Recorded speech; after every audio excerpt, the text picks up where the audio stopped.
Today marks the beginning of yet another incredible journey from Axiom Space and SpaceX as we lead the way in expanding access to low Earth orbit for all of humanity. You are looking at a live shot of the Falcon 9 rocket and Dragon spacecraft that will carry the next 4 private astronauts to the International Space Station in just over 3 hours from now.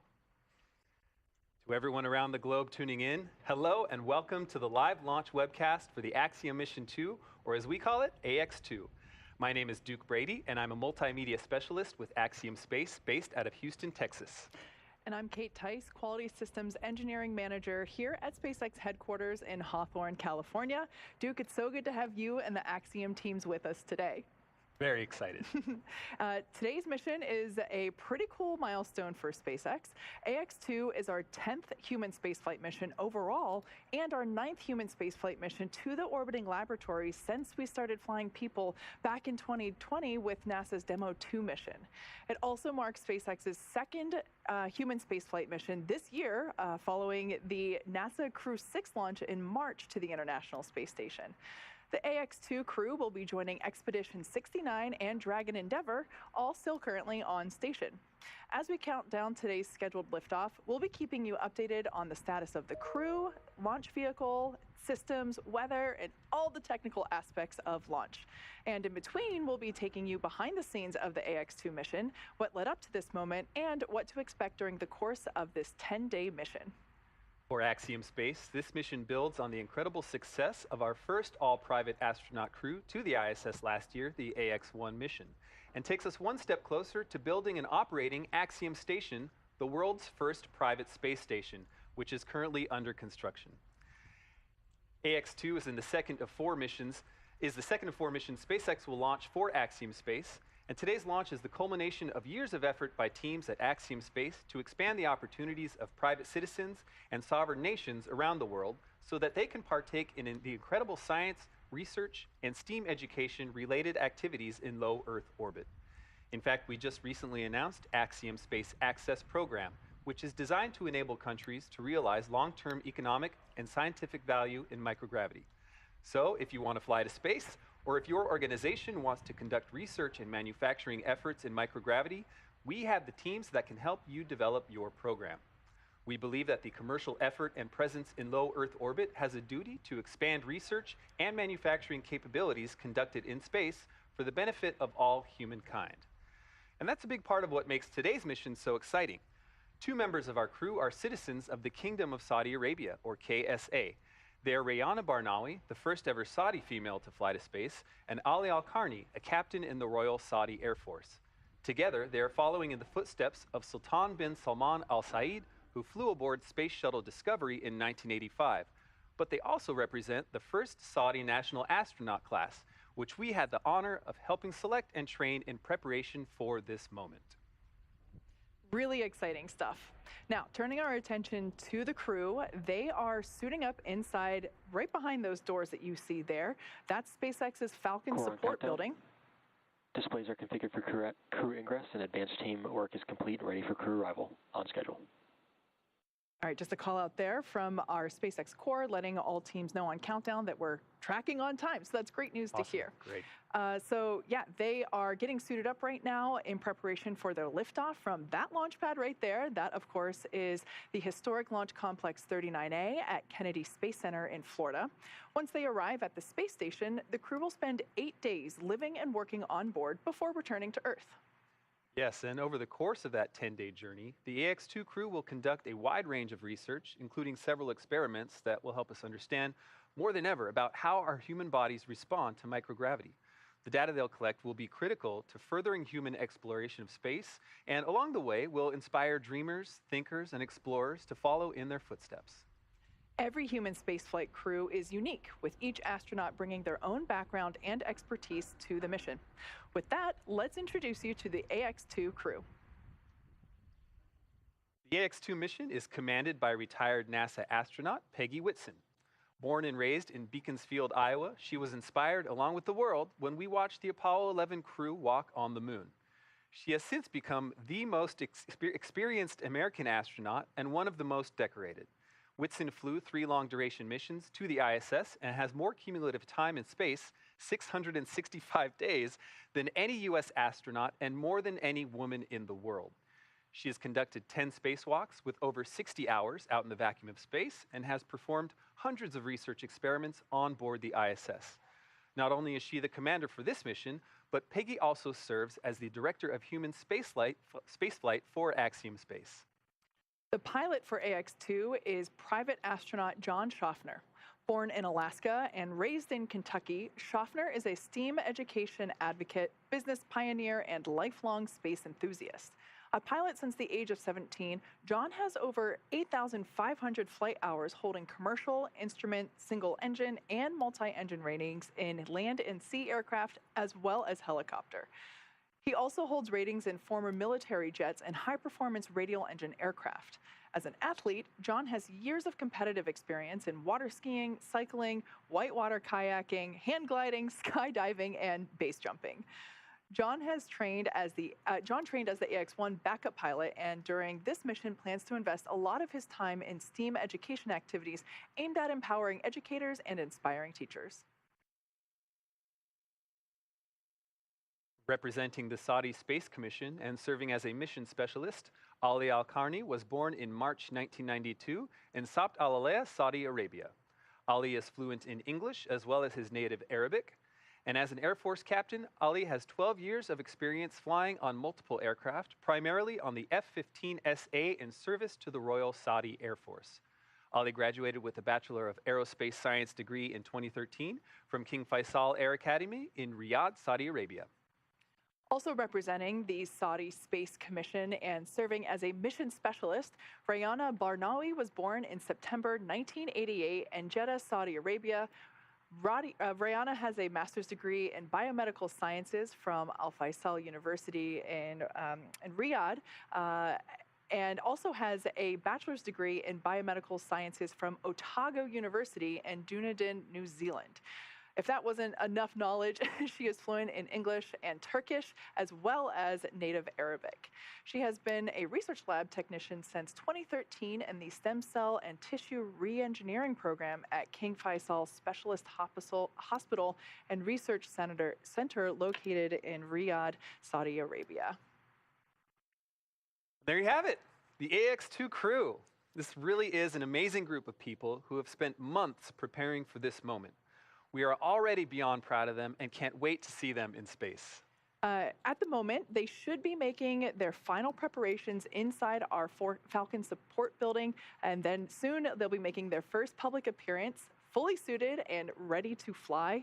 They should be walking out of those doors here in just a couple of minutes. Yes, absolutely. But you know, as excited as we are for this crew and their launch, there have been entire communities of loved ones, both friends and family, around the world who have been looking forward to this moment for quite some time, actually. So to Peggy, John, Ali, and Rayana, here are a few words from those who love you to help mark this occasion.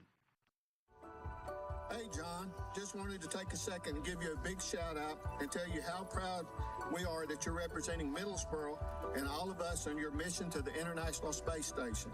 We want to say thank you for allowing us to be part of your experience and taking us beyond the crater.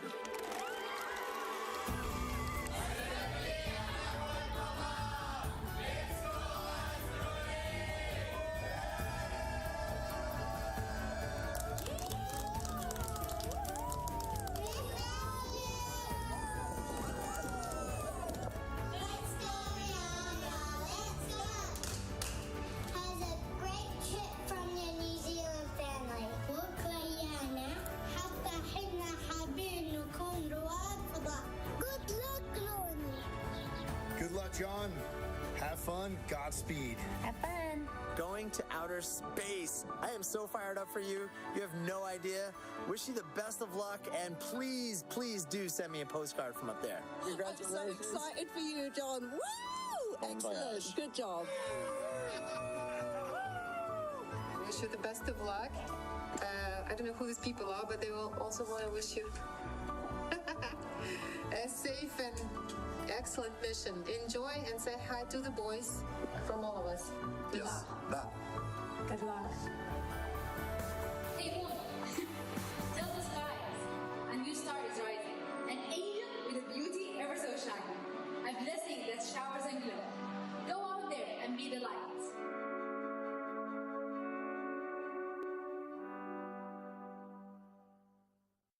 Such a sweet insight into all that support and all those friends and family. Super touching. That's great. The entire Axiom Space team and all of our partners truly appreciate and are humbled by the worldwide interest and support for this historic flight today. As the crew wraps up their preparations inside the Falcon support building, let's provide a bit of an overview of the operations for today. It's been a pretty busy morning already for the AX2 crew. They woke up at about 9 a.m. Eastern, had their first medical checks of the day, and then shared a meal with their quarantine support staff. At 12:20 Eastern, they departed the quarantine facility and flew to Kennedy Space Center for a special moment with family and friends at the tarmac of the KSC launch and landing facility. This event also marked the formal handoff of the crew to SpaceX for today's launch. Around T-minus 3 hours and 50 minutes, the crew arrived at the suit-up room and began putting their suits on.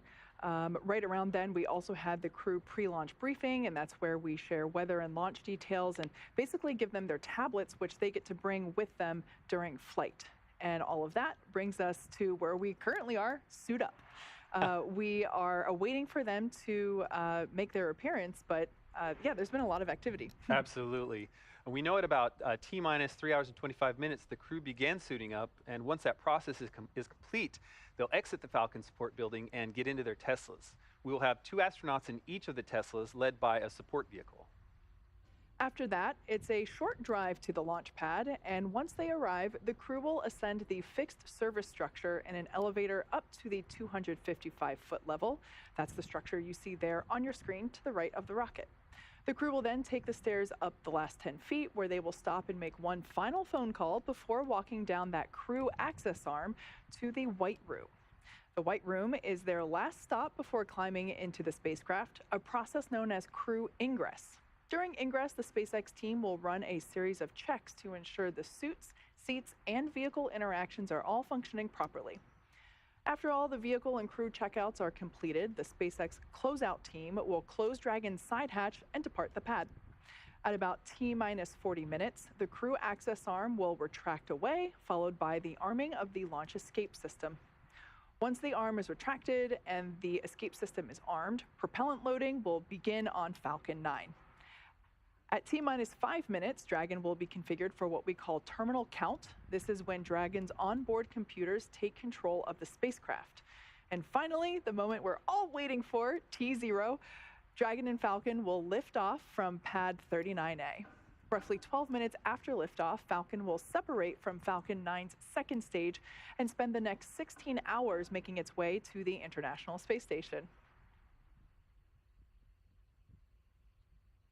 Good afternoon. I'm John Insberger, Falcon 9 Principal Integration Engineer here at SpaceX.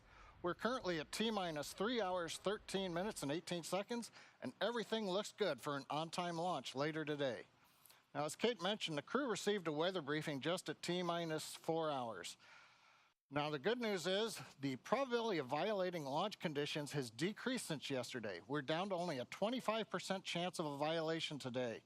The main constraint we're tracking is upper altitude anvil clouds. The ground level winds are not a concern. We're up to about maybe 17, 18 miles an hour.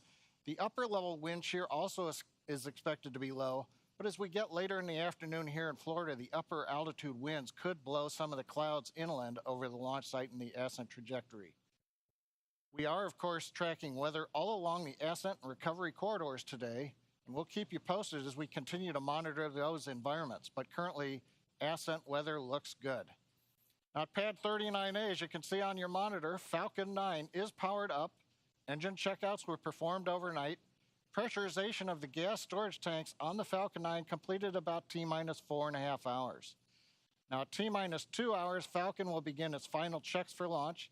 There will also be a communication check with the crew coming up at about T-minus 1 hour and 55 minutes. And of course, propellant loading will begin at T-minus 35 minutes.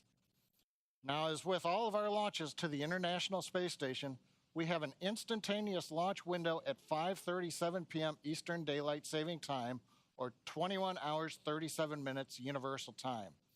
If for whatever reason we are not able to launch today, our next opportunity will be just under 24 hours later on Monday, May 22nd.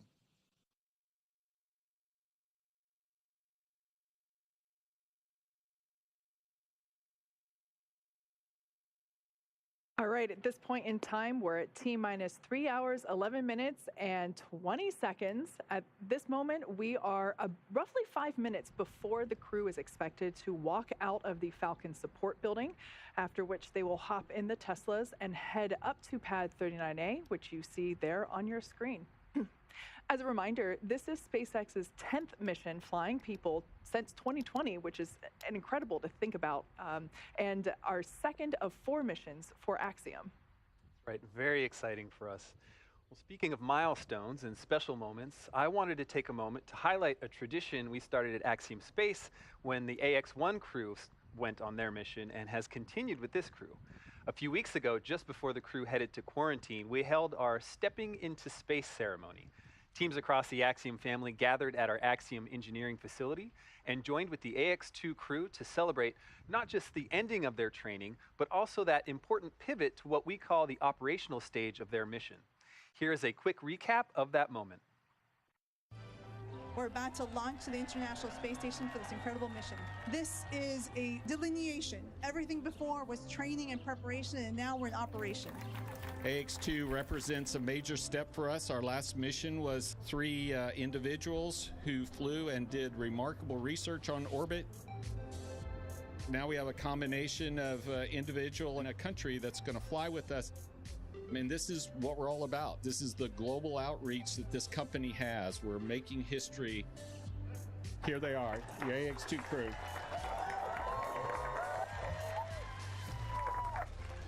Wow, we are really, really excited to be here today. I think it's so important that you're here because without you and all your contributions, all your hard work, your dedication, we wouldn't be up here ready for spaceflight, and we are. To continue to celebrate this moment, one of the things that we did a scan of the right foot of each of these astronauts, an homage to the Apollo program and the images that you see from the first walk to the moon. And there is a plaque. This is only the first class of Saudi astronauts back home, so we're just looking for more to join. That little voice inside you is real. Listen to it. My father used to share with me a part of a poet he likes. It says, "He who fears to climb mountains will forever live among pits." I would say to everyone, just find your mountain, keep climbing. It's not going to be an easy ride. You might stumble and fall, but always have the passion and the thought of what it's going to feel like once you are on top of the mountain and looking down. I'm sure it's going to be an amazing view and experience. Live outside your comfort zone. You're capable of so much more than you might believe. So try things that you think you might not succeed at, because you'll find out that you really are much more capable. One more round of applause for our crew for the AX-2 mission. Woo! Go AX-2!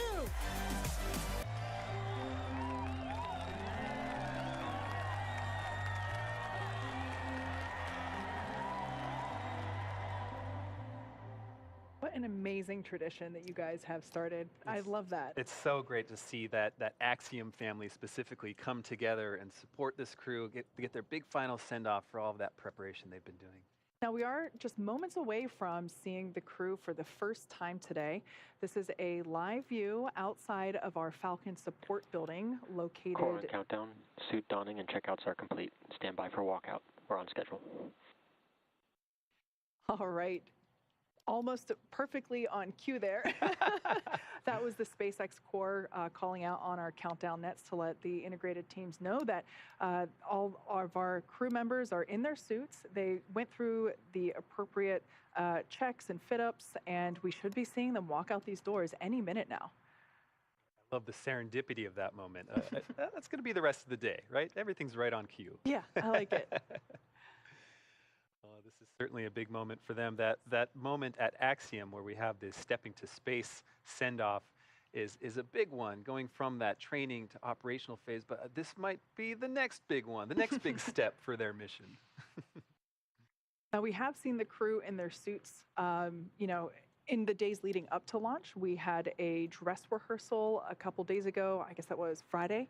And so we've seen the crew walk through and rehearse all of this, but this will be the first time that we're seeing them on the day they get to go to space. I have to imagine it feels completely different But I also think maybe their training has made this sort of normal. They're in the mode, they have the muscle memory at this point.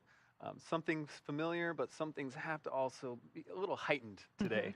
Absolutely.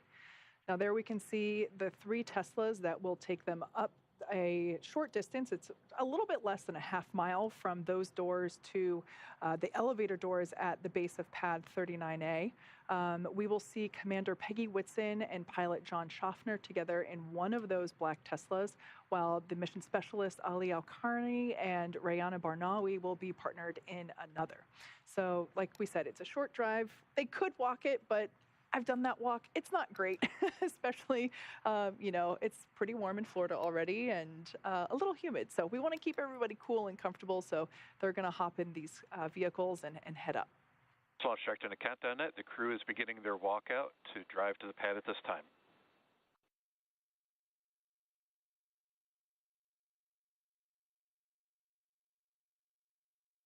It sounds like we should be seeing our AX2 crew any moment now, coming through those double doors that you see on your screen. Now, because we here in this location, we are inside the blast area, so no family or media are allowed here, but certainly an emotionally significant moment, and we're... Aha! And here they are, our AX2 crew. This is very exciting. This is our first live look at the AX2 crew suited up for their mission to the International Space Station. On your far left, you see Rayana Barnawi, followed by Peggy Whitson, then John Schaffner, then Ali Al-Karni. Wow, incredible. We've got a great group wave there. The team unifying for their first big step before they get in those Teslas to ride to their vehicle. I love this view that we have here inside the vehicles. We actually get to really get an up-close look at the excitement on their faces. Right now, they are, of course, going to buckle in, and they're also going to plug in the umbilicals, the umbilicals that flow cool nitrogen-oxygen mixture air into the suit. So it helps keep them comfortable as they are making that short distance up to the pad. Right, because as you said, they are in Florida. It can be a little warm and a little humid there. So any way to make this crew comfortable is going to be better. It's going to help them be in the right mindset and appreciate this moment. You see those gull-wing doors are closing now. I do love this camera view. It reminds me of like auto karaoke or taxi karaoke, whatever that was. And that reminds me, they do have a special playlist that I think they're playing right now for their short drive. Don't think we'll get to hear. It looks like fist bumps and maybe some dancing to the music as well. Yeah. That's our Commander Peggy Whitson on the far left and pilot John Schaffner there to her left, our right center, I guess you could say. And then mission specialists Ali Al-Karni and Rayana Barnawi on the right-hand side. What a great moment there where you saw each pair of crew members sort of grasping hands, doing fist bumps, so kind of having another level of realization for this step in their missions. It's so wonderful to see that. Love to see the teamwork too.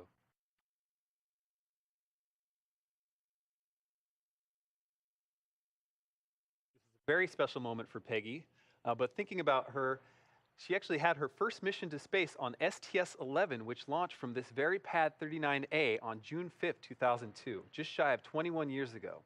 She would have been transported out on this very stretch of road and ridden the same set of elevators to reach the Space Shuttle Endeavour. Now today, just everything else is basically new. The suits, the rocket, obviously, all of those things are new, but it's pretty fascinating to think of this throwback. And actually, here's a photo of then rookie astronaut Peggy Whitson. Wow. I love that. That's incredible. There she is in the White Room. And actually, as this crew rides out to their rocket, their commander, Peggy Whitson, wanted to share a special message with them and to each of you who have helped make today possible. As I get ready for spaceflight, I want to say thank you to everyone who's contributed. I know there's so many of you out there that are helping to make each and every piece come together.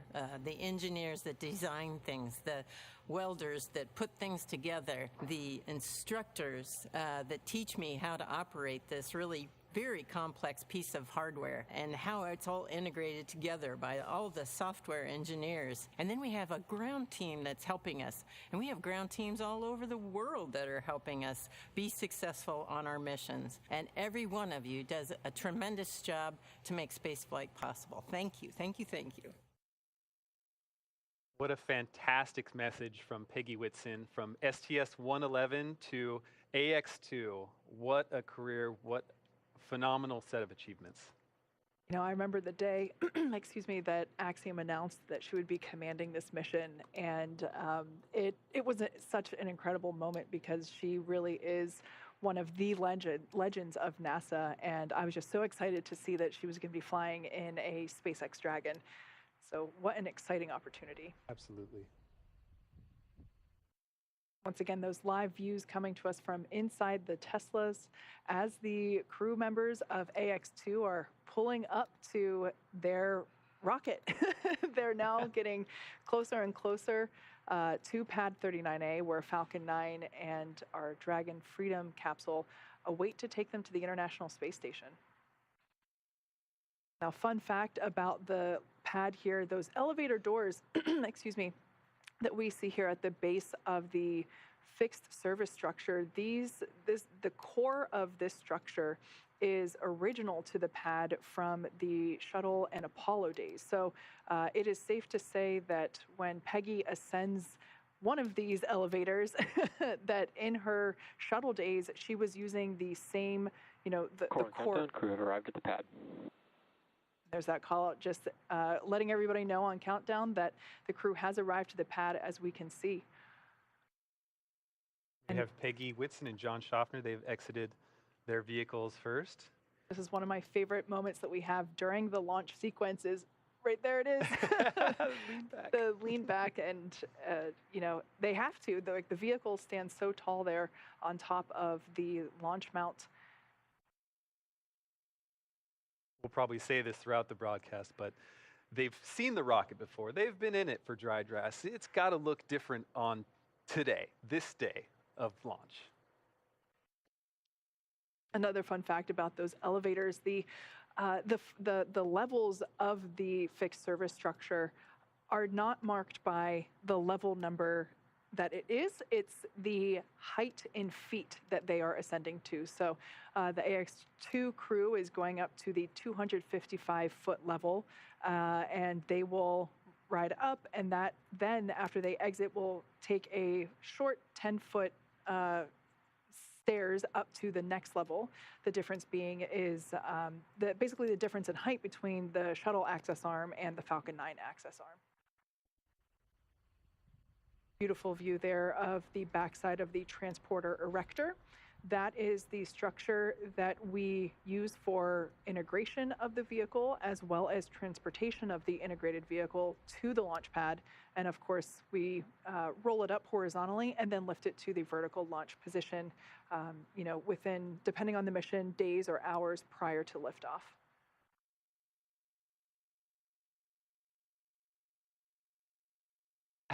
There you see Ali and Rihanna doing an excellent lean back for that view. You can see the excitement, hands clapping.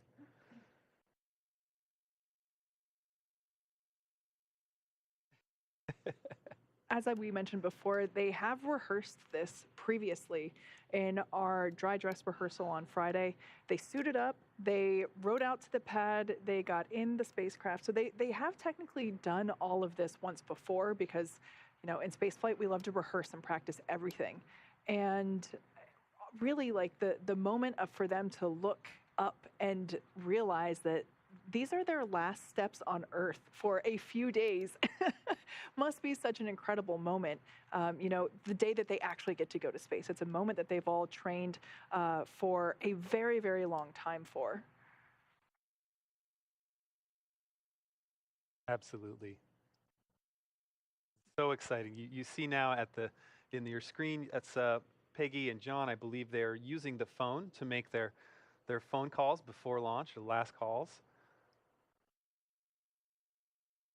Now, for those of you looking at the view here and wondering what those arrows are for, those arrows point the direction towards safety in the event that the crew needs to leave the area quickly. They just look down and they're able to follow those chevrons over to the escape pods, basically. They are baskets on a zip line that allow them to leave the tower if necessary. It's a little counterintuitive because they're walking opposite of the arrows, which of course makes sense because they're going to space, not away. Rihanna and Ali have gotten to the top of the stairs, so they will have their turn to use the phone for their last calls. That's a pretty cool view there. We see them, they're just in the fixed service structure tower, not yet going across the crew access arm. That access arm, of course, is what connects the tower to the launch vehicle. We should be able to get a really great view of them as they go down the access arm, but looks like everybody's enjoying the view, as they should be. Yeah. And as they await their opportunity to make their final phone call. Speaking of paths, this is the last section of their path before they ingress the vehicle, but Ali and Rihanna actually reported last August to Houston to start training, and this crew has 700 to 1,000 hours of training total by the time they start their operational phase of the mission. No easy task.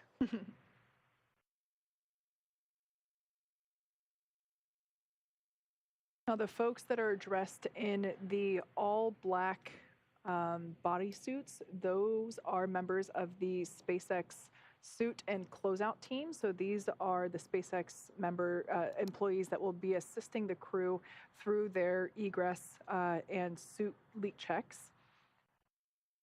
For FOD, which is foreign object debris, something that we want to avoid at all costs in the spaceflight industry. We make sure that everyone, all the the personnel in this part of the phase are preventing FOD, and that is why we see them dressed in those bunny suits like we do. Coming down the arm now, you see here's Commander Peggy Whitson and pilot John Schaffner taking a nice look at their rocket through the window there. Smiles. Yeah.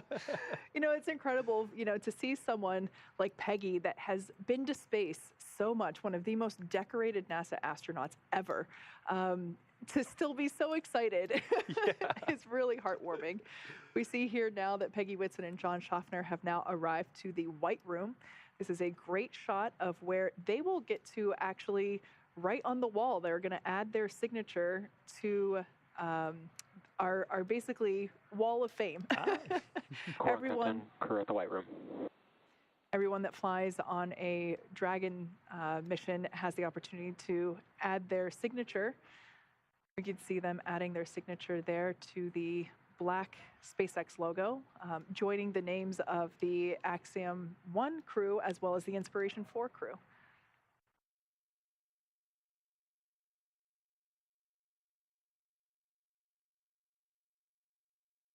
As I understand, that Sharpie is part of the protocol. You have to have that Sharpie at the ready because it's a really special moment for the crew. Absolutely.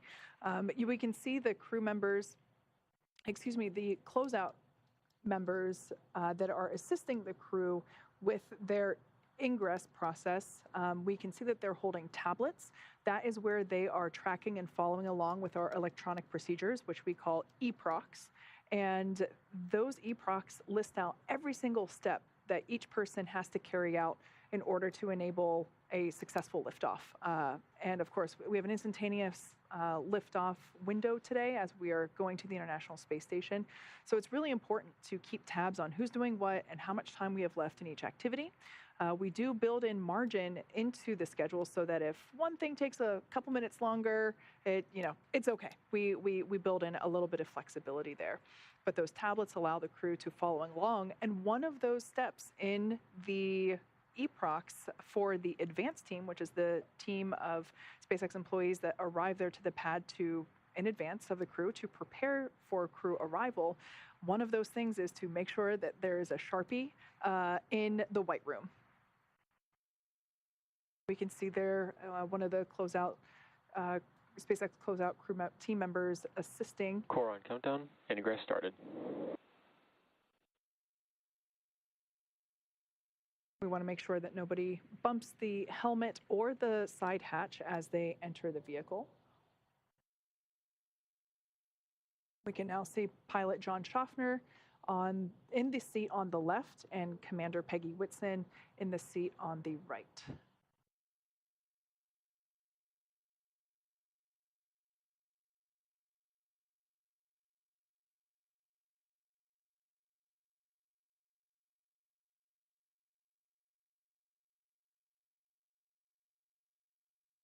The seats that they're sitting in utilize a 5-point safety harness, so it's a little bit more advanced than the seatbelt that we have in our automobiles here on Earth.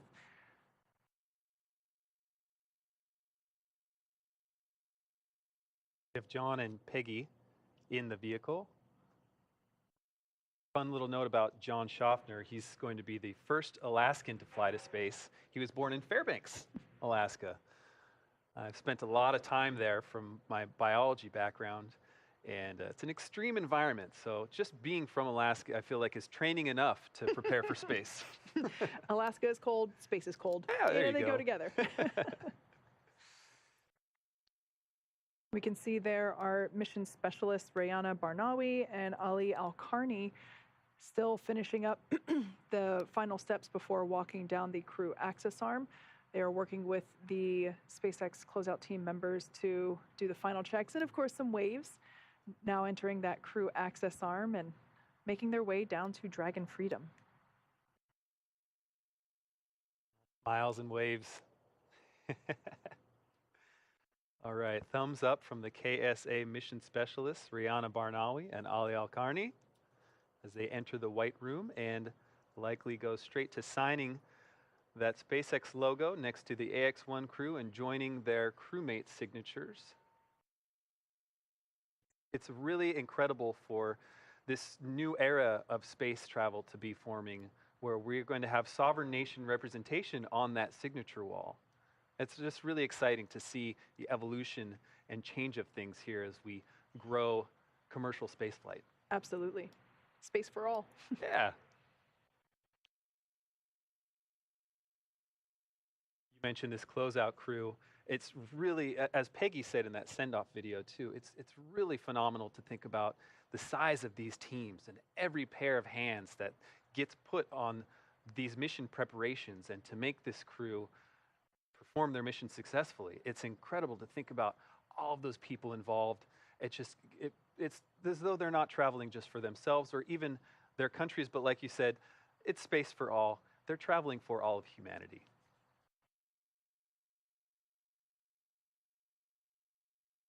Once again, we can see the tablets being utilized for the closeout team members to follow along with the procedures step by step. They're also marking off when a step is completed and essentially just keeping track of what is remaining, what open work remains. We can see here they're going through and doing the final zip ups of the gloves. You know, for comfort reasons, excuse me, for comfort reasons, we don't make them do final suit up, I should say final suit up with all the zippers and whatnot, so that they can still be comfortable as they're riding up and making their phone calls.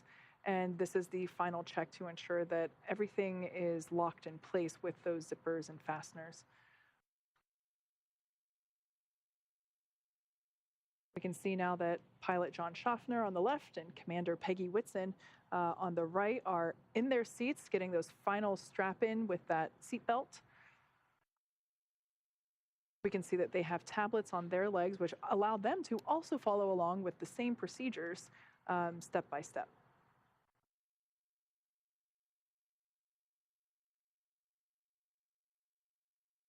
There goes Ali Al-Karni, ingressing the vehicle with some words of encouragement from his crewmate, Rayana Barnawi, and as she initiates her ingress. So as they're stepping through this side hatch, it's important to note that they won't go through this side hatch again until they're back on Earth. When they are ingressing and egressing the International Space Station, we actually use the forward hatch located at the top of the Dragon spacecraft to dock with the International Space Station. So the next time that they go through this side hatch will be when they are done and they are on a recovery vessel in either the Gulf or Atlantic Ocean.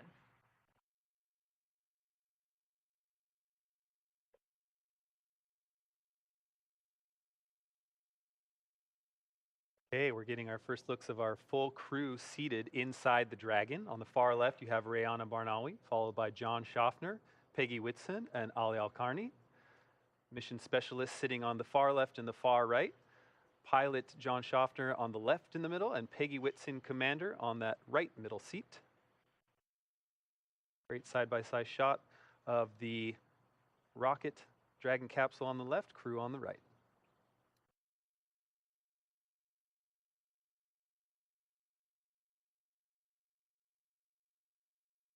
We can see there, in addition to the tablets that the crew uses to follow along with everything that's going on, they also, I just love this view. This is coming to us from our drone that is circling pad 39A. You can really appreciate, one, what a beautiful day to go to space. I love it whenever we can see this coastline come into view. But yeah, just a beautiful pad shot of 39A. Of course, this is where many of the shuttle missions launched from, but this is also the Apollo 11 launch site as well.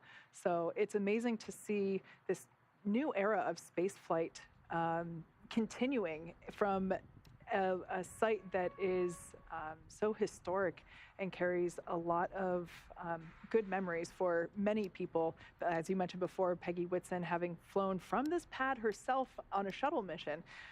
So I just think that's so amazing that we're able to continue spaceflight from such an important piece of ground. Absolutely. And in thinking about all of the science that's going to be performed on this AX2 mission, it made me look at the calendar and actually see that Space Lab was launched from this same pad 50 years ago to this year, so 1973. And that was, of course, a huge progressive step in doing scientific research in space. And so we have this really cool full circle moment where we're initiating a big step in commercial spaceflight that's really going to progress the research that's done in low Earth orbit, tying it back to the same pad where Peggy launched, and even before that where Skylab, one of our influential science components of space exploration, was launched from as well. Really cool history, like you're saying. This here an exterior view of the crew access arm and Dragon Freedom. Well, today we are carrying 4 people to the space station. Dragon can actually seat up to 7. The additional 3 crew members would be located basically under where the 4 seats that we use as we see today in lieu of cargo. So underneath the astronauts, as we see now, there is actually cargo located underneath them. Within that cargo will be things that they use like food and water, as well as the clothes that they will get to change into once they are able to take off or doff their spacesuits. Once they reach orbit, they'll be able to take off the spacesuits and change into other clothes and basically sleep in that while they make their way to the International Space Station. And we can see here the tablets that they have that they follow along with the procedures on the left leg, but on the right leg we see another rectangular shape. That is the connection point for the umbilical, and that is where the basically the interface is for flowing, again, some more of that cooled nitrox, which is a nitrogen-oxygen mixture. That air gets flowed into the suits to help keep them comfortable. It's the same stuff that scuba divers use in their breathing tanks. The umbilical is also what connects the electrical and communication and avionics. So that's how we basically get telemetry to and from the suit, and in addition to those communication packages. Now, the seats that they are sitting in are custom sized for each astronaut. So if you think of the human body, and some people might have longer legs and shorter torsos, and vice versa, where they might have longer torsos and shorter legs. we were going to get some communications there. Sounds like we had some in-capsule audio, so that's good to hear starting to come through. But yeah, all the length of the seat that they are sitting in, as well as the length of the footrest and the length of the armrest, are all sized appropriately for each astronaut. So really helps to make sure that they stay comfortable as well as safe through all phases of the mission. Their spacesuits are also custom sized, and they actually come here to Hawthorne not only for hours and hours of training on procedures and operations, but they also come on site here to try on the suits and make sure that everything is fitting well, make sure that as they go through, the motions of executing, something while they're on orbit, making sure that everything is super comfortable and nothing is rubbing in the wrong places. Since the beginning of the space race in the 1960s, a custom patch has been used to represent and identify individual missions and their crew. It is also a long-held custom that the crew influence or outright design their own patch, injecting it with symbolism and personal elements to commemorate their journey. This crew has continued this long-standing tradition with their official AX2 mission patch. Take a look. The AX2 mission patch highlights the beauty of space, hope for the future, and the important role of the ISS to unite the best aspects of humanity. Shown prominently are the mission name, AX2, the family names of the crew members, and the flags of the United States and the Kingdom of Saudi Arabia, the two nations represented on board today's flight. There are 5 shapes drawn as constellations, and these represent the crew's intention to focus on inspiration, education, and teaching through STEAM education initiatives. And so there's a constellation for science, technology, engineering, arts, and math. The arched path leading from the Earth to space is colored lavender, which is a culturally significant in the Kingdom of Saudi Arabia, symbolizing hospitality. That arched path and color also reflect KSA's desire to be part of the space sector and position itself as a contributor to the global space community. Then, naturally, the space station is central to the image as the destination of this crew, while Earth is featured with prominent horizon lines symbolizing optimism, hope, and inspiration. Just as you see this mission patch worn by the crew on their flight suits, this patch is currently adorning the walls of Axiom Space's Mission Control in Houston and is placed in a position of honor everywhere this crew is being supported for the duration of their mission.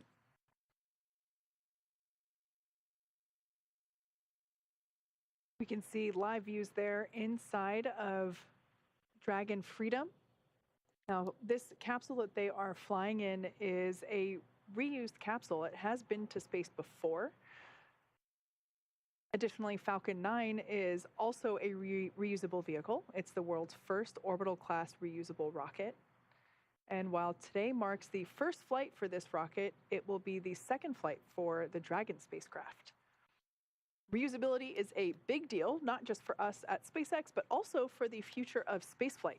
Reusing hardware, similar to how airlines reuse aircraft, allows us to refly the most expensive parts of the rocket, which of course in turn drives down the cost of space access. Imagine if you had to fly on a brand new airplane every time you took a flight. Most people would not be able to afford that plane ticket. In the same way, a fully and rapidly reusable launch system is the key to becoming a multiplanetary species. To date, SpaceX has completed 39 Dragon missions, including 36 visits to the International Space Station, and 18 of those 36 missions have actually been on reflown Dragons, which is pretty awesome. As you've heard me mention before, the Dragon capsule flying today, named Freedom, will be making its second trip to space. It previously supported the NASA Crew 4 mission in April 2022, so just over a year ago. Now, as for our launch vehicle, the Falcon 9 rocket has completed 224 total launches, and 70% of those have been on reflown rockets. The booster supporting today's mission will be lifting off for the first time, as you might be able to tell by the fact that that first stage is shiny and white. The way that I often tell people is, if the paint matches the second stage, it's a new rocket. Now, speaking of firsts, today marks the first time that we're landing Falcon 9 back on land for a crew mission. previous crew missions landed on a drone ship out in the Atlantic Ocean. So we actually see a live view now of LZ-1. That is the intended landing destination for the booster today. Landing back on land has a lot of benefits. It eliminates the need for our recovery team to be stationed out at sea for days and improves our turnaround time to get Falcon 9 ready to fly again. So I also personally love the land landings because the Space Coast can actually see and hear the booster return to LZ-1. So super exciting. It's just under 2 hours, 36 minutes to the launch of Axiom 2. As you've seen, the 4-person crew is in the Dragon spacecraft. We're preparing for the first of a series of communication checks. These checks will be with the SpaceX core, and they verify the crew connections in Dragon through an umbilical that remains hooked up to the capsule until liftoff. As I said, the comm checks are going to be with core. That's a member of the Dragon ops team, and that operations team is located here in the Mission Control Center at SpaceX headquarters in Hawthorne, California. The Falcon 9 and Dragon launch teams are located in Firing Room 4 at Kennedy Space Center. Now, next activities for the crew, once we get through that initial set of comm checks, we're going to be watching the seat rotation into the launch position. We've also got a suit leak check for several minutes, make sure everything is buttoned up and tight. And then we also have additional communications checks. These will be through RF antennas and NASA's Tracking and Data Relay System, or you may hear it referred to as TDRS for short, and those will be comm checks with the Dragon team. Now, currently, the flight hardware Falcon 9 and Dragon launch teams continue to monitor the vehicles. We're not working any significant issues at this time. We are continuing to just watch the weather. It's Florida, it's late afternoon. Ground level continues to look good. Winds are low, and we've got nice looking skies there on the camera view on the left. We are watching upper altitude winds in case some of the anvil clouds do drift over the launch site or the ascent trajectory in the last hour. Now, for upper altitude winds, SpaceX uses a Doppler radar to study wind direction and speed. And that allows the SpaceX structures and control engineers to calculate loads on the vehicle and verify that we're good to fly. The Space Force Range releases balloons for us, and that gets low altitude wind data. That supports Dragon's contingency launch commit criteria. But right now, T-minus 2 hours and 34 minutes. Everything continues to look good. Next up, we're waiting for comm checks. We see the crew right there. Make sure that their connections through the seats, through the umbilical are good. They'll talk to the core, and then we'll take it from there with the remaining series of checkouts of comms, seat rotation, and the suit leak checks.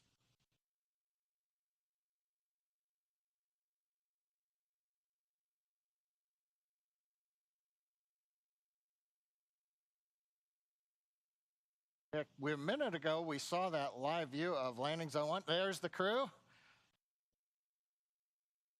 Waves all around. The SpaceX support team is backing out of the capsule right now as we get ready for comm checks. Bigger thing is we'll then go into seat rotation, so we want to make sure everybody's out of the way, clear the seats, make sure everything underneath the seats are all stowed for flight and ready to go. We talked about landing zone 1, showed you a live view a few minutes ago. We're hoping to get a nice view of the first stage when it comes back to Earth.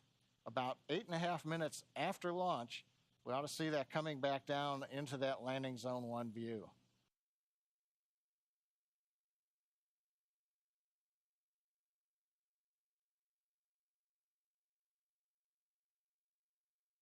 Right now, just waiting for the word from the crew that they're ready to begin the communications checks.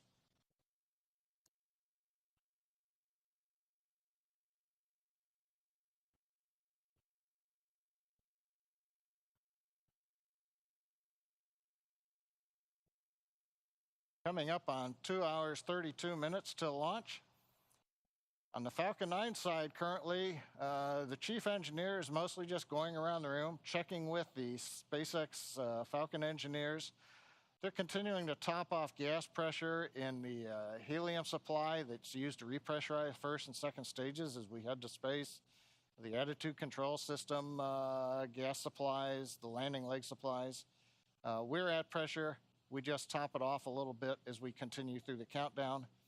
Other than that, nothing significant on the Falcon 9 right now. Everybody's mostly just looking over the data, watching their systems, Our next major activity on Falcon 9 will actually occur at about T-minus 1 hour and 10 minutes. That's when we're going to begin to bleed in the fuel into the Merlin engine chambers, actually into the jacket where it's used to cool the nozzles as we head out into space. So that'll be our next major activity. We have also done flight termination system checkouts a couple hours ago. Everything looks good there. And the view you can see right now at 39A, Falcon 9, fairly quiet at the moment. Dragon also having the more activity as the crew has ingressed. And right now we're getting ready to begin checks between Dragon and the ground.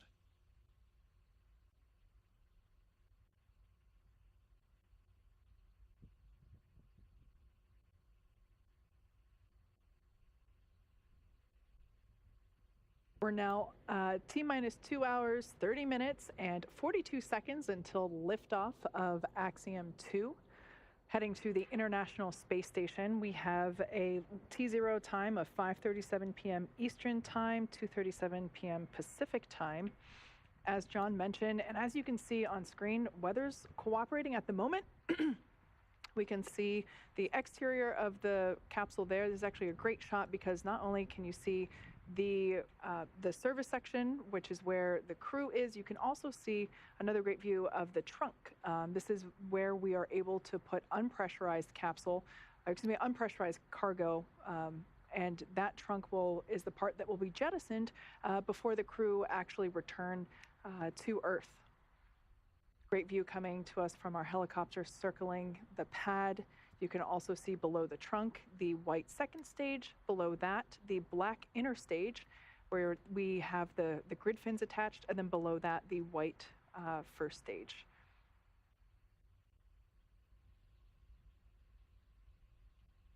We are standing by for communications checks with the crew. So it will be a series of checks to ensure that all seats are able to communicate with the teams, both at the Launch Control Center in Florida, as well as here in Mission Control in Hawthorne, California. After we get through comm checks, we will perform leak checks on the suits. That's important, just to ensure that all of those zippers on the suits and the fasteners are all in the, in their final position. They're closed. And we pressurize the suit in order to basically test that it can hold that pressure over a period of time. In the event of an egress scenario, or excuse me, not egress, of a launch escape scenario after liftoff, the spacesuit actually functions as a mini spaceship within the spaceship. It's able to hold that pressure while the crew return to Earth.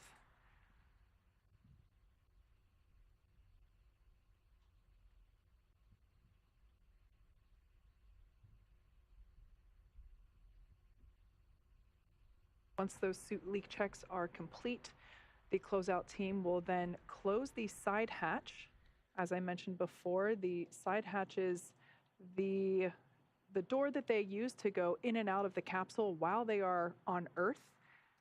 The hatch that they use while they are on station is actually the forward hatch, which is located under the nose cone, which you can distinguish there at the very top of the Dragon capsule, the pointy part that has that diagonal line that indicates where the nose cone is, and that will rotate back. It'll open up and expose the forward hatch, and that's what the Dragon capsule uses to autonomously dock with the International Space Station. So once that side hatch is closed by the closeout team here on the ground, SpaceX Dragon, comm check, complete 2.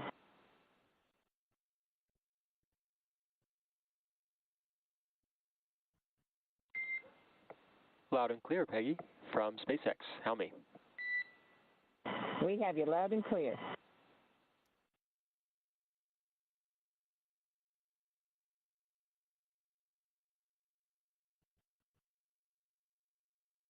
It sounds like these comm checks. All right, good afternoon. Please let us know when you get to step 1.3 and are ready for umbilical comm checks.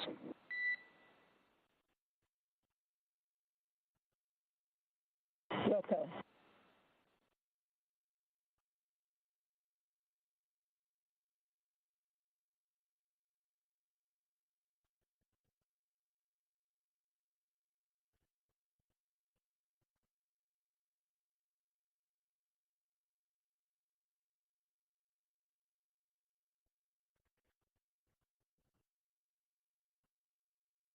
And SpaceX Dragon, we're at step 1.3, ready for a comm check.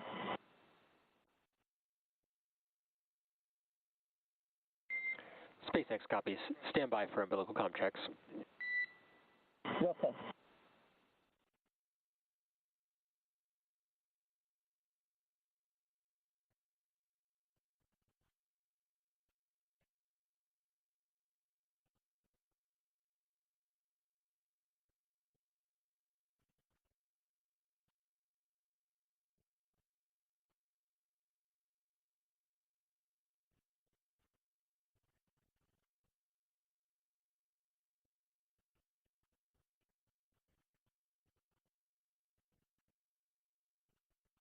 Great view of the Axiom 2 crew there as we are standing by for those comm checks.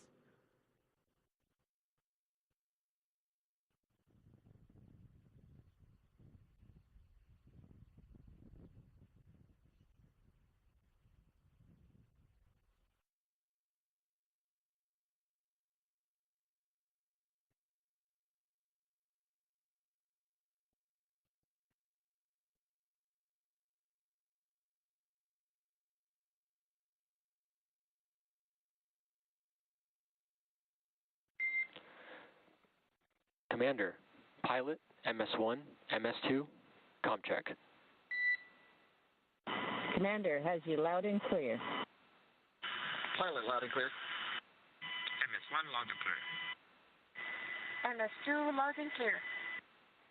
And core, loud and clear. Umbilical comm check complete. Please report when ready for seat rotation.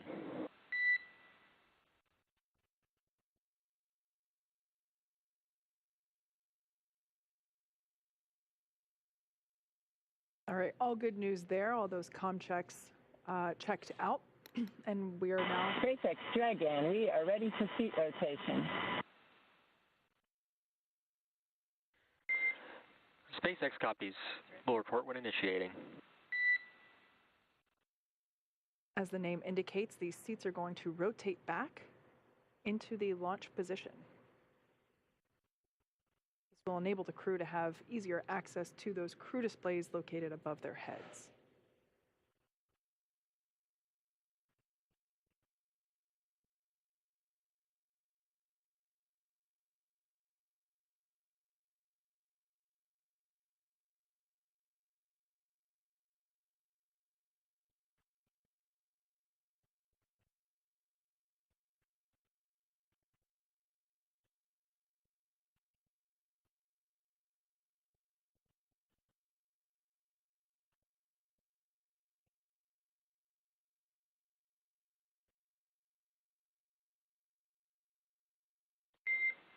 Dragon SpaceX initiating seat rotation. Dragon copies.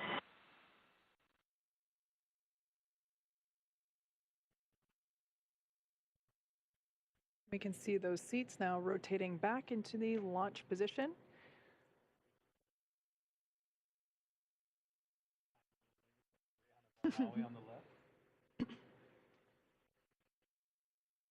This moment must feel like that moment on a roller coaster when you're in position to go.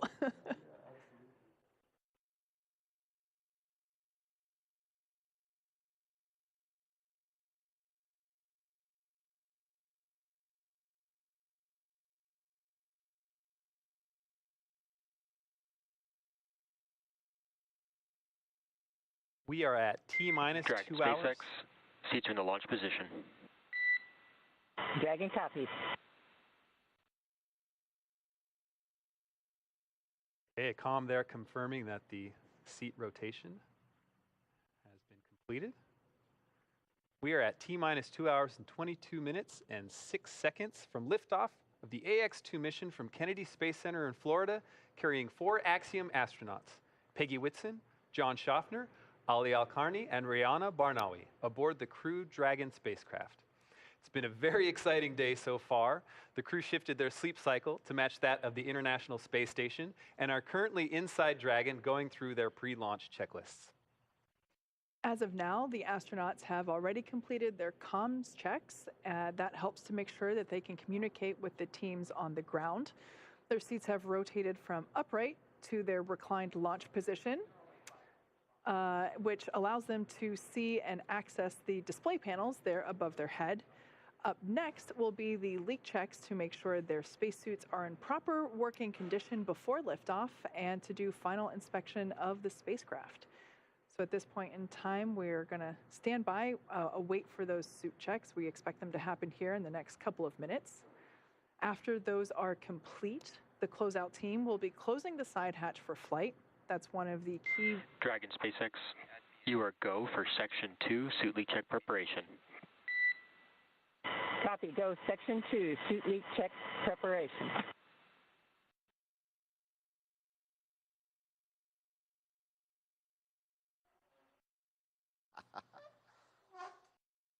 Once the suit leak checks are complete and the closeout team closes the side hatch for flight, things will start moving a lot quicker. The opportunity for going back and rechecking, everything is still, we're able to do that before the side hatch closes. So that's why we wait to get through the comm checks, the suit leak checks, the seat rotation.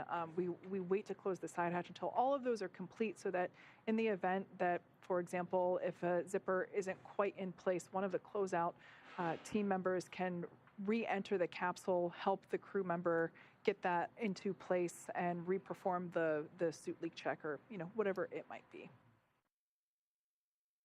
Now, after we get that side hatch closed, the closeout team will depart the pad, and then around T-minus 1 hour and 30 minutes, we'll do launch escape system checks. And then we fast forward to T-minus 42 minutes, and things really start happening in rapid succession. SpaceX Dragon, care is complete. We're ready for leak check.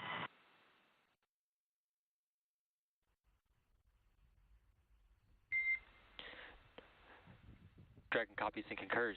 You are go for Section 3 suit leak check. Copy, go for Section 3 suit leak check.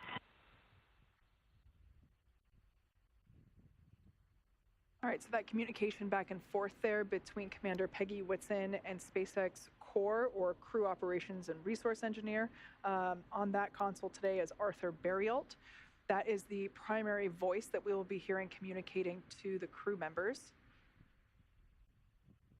That back and forth just confirming that the crew is ready to go to march into that next step, which, as they said, would be the suit leak checks.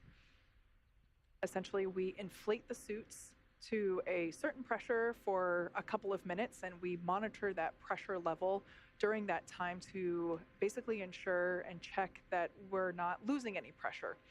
If we see a pressure loss, that's an indication that something isn't quite fitting right. Maybe there's a little bit of FOD in the visor, so it's not closing completely, or the zipper might not be zipped up completely. So one of the closeout team members will go in and help resolve whatever is causing that, and then they, in that case, would re-perform the suit leak check.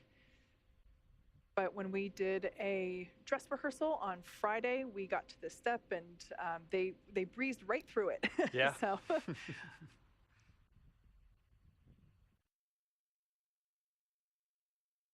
You can actually kind of see the crew there just resting pretty comfortably while these leak checks are underway.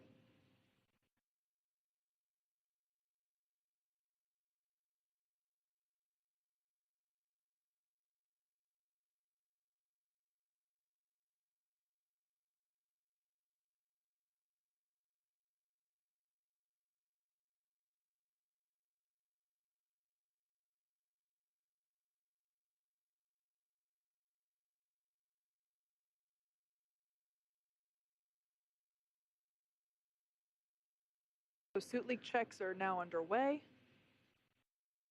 We're just holding that pressure and monitoring that pressure level in all 4 suits to ensure that there's no leakage.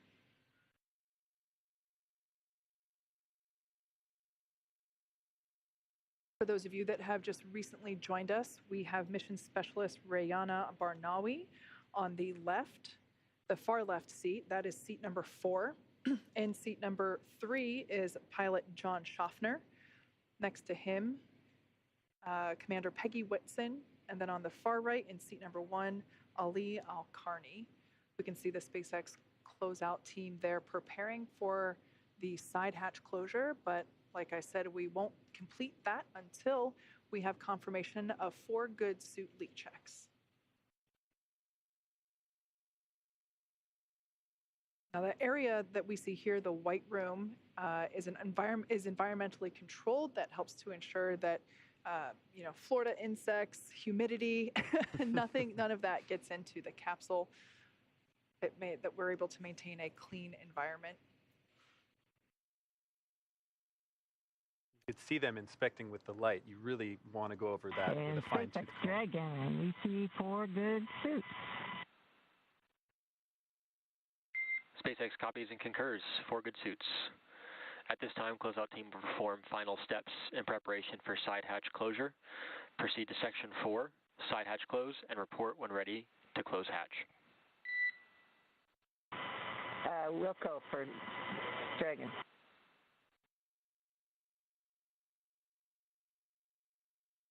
All right, good news there. We have 4 good suit leak checks. Closeout team now preparing to close the side hatch. Duke, as you mentioned, yeah, they are really inspecting that side hatch to ensure that we get a good seal there. Very similar to the suit leak checks that we just performed, we will do a leak check on that side hatch where we inflate the seal around the hatch, again, to a certain pressure for a certain amount of time. We monitor that pressure for any decay or pressure loss. And SpaceX Dragon, we are ready for the closeout team to close the hatch.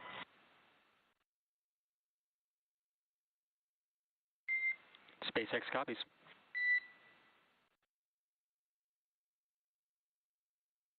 I think that's a very polite way of saying it's time for them to go so we can go to space.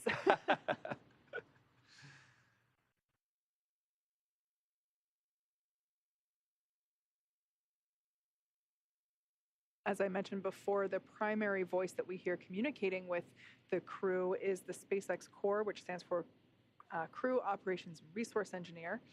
That person on console, while it's not the same individual through all phases of flight, but that seat is there and is filled by different individuals throughout the mission, and that is the primary communication to the crew.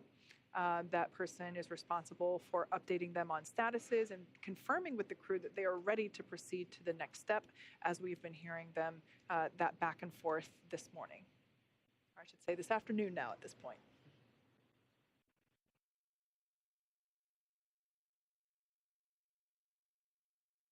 Once we get the side hatch closed, we can see that there's still a closeout team member there under their feet, kind of in that cargo location.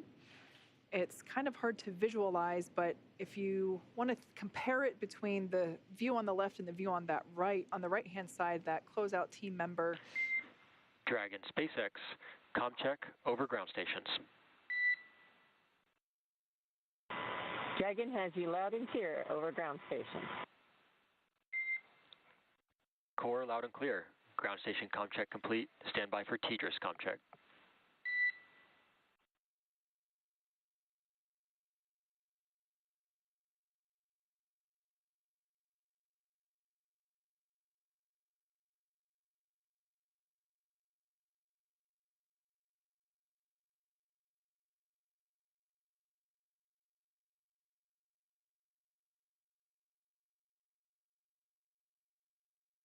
Should be just a few minutes from side hatch closing, but until then we still have a good view of the crew in the capsule with one of the closeout crew members in the lower part of the screen there. You see them working on their tablets that the crew has. They each have one. Nice view of the Dragon capsule on your left and some great weather out there. We can see that final closeout crew member making the last preparations and now popping out. So they have now egressed and are back in that white room.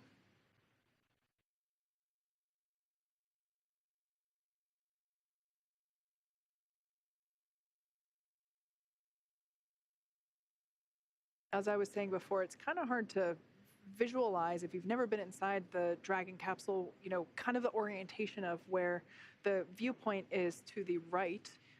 Imagine that the crew tablet that we see Peggy and John referencing and working off of is kind of around where those two dots are on the left-hand side of your screen, those two dots on the exterior of the Dragon capsule. You can kind of imagine if you were to draw a line between those two dots, that's roughly where the crew display panels are. And then the crew are essentially laying on their backs, or kind of on their backs, not completely, but they're laying on their backs underneath that. So when we saw that closeout team member there under their feet, if you imagine somebody kind of working in the area. Dragon, SpaceX, Comcheck, over Tidris. Dragon has you loud and clear, over Tidris. Core, loud and clear. Tidris Comcheck complete. Stand by for Comchecks with DC, MD, and LD in the launch configuration. Standing by. Dragon, this is DC on countdown 1. Comcheck. DC, we have you loud and clear. DC, loud and clear. Stand by for Comchecks with MD. Dragon, MD on countdown 1. Comcheck. MD, we have you loud and clear on countdown 1. MD, loud and clear. Stand by for Comcheck over Dragon to ground. Dragon, MD on Dragon to ground. Comcheck. MD on Dragon to ground, we have you loud and clear. MD, loud and clear. Stand by for Comchecks with LD. Dragon, LD on countdown 1. Comcheck. We have you loud and clear on countdown 1, LD. LD is you loud and clear as well. Stand by for my Comcheck over Dragon to ground. Dragon, LD, Dragon to ground 1. Comcheck. We have you loud and clear, LD. LD also has you loud and clear.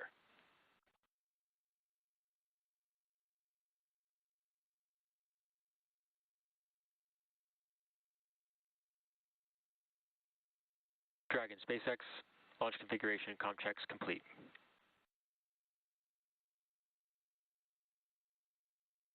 Dragon copies.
All right, so we're finishing up with those Comchecks.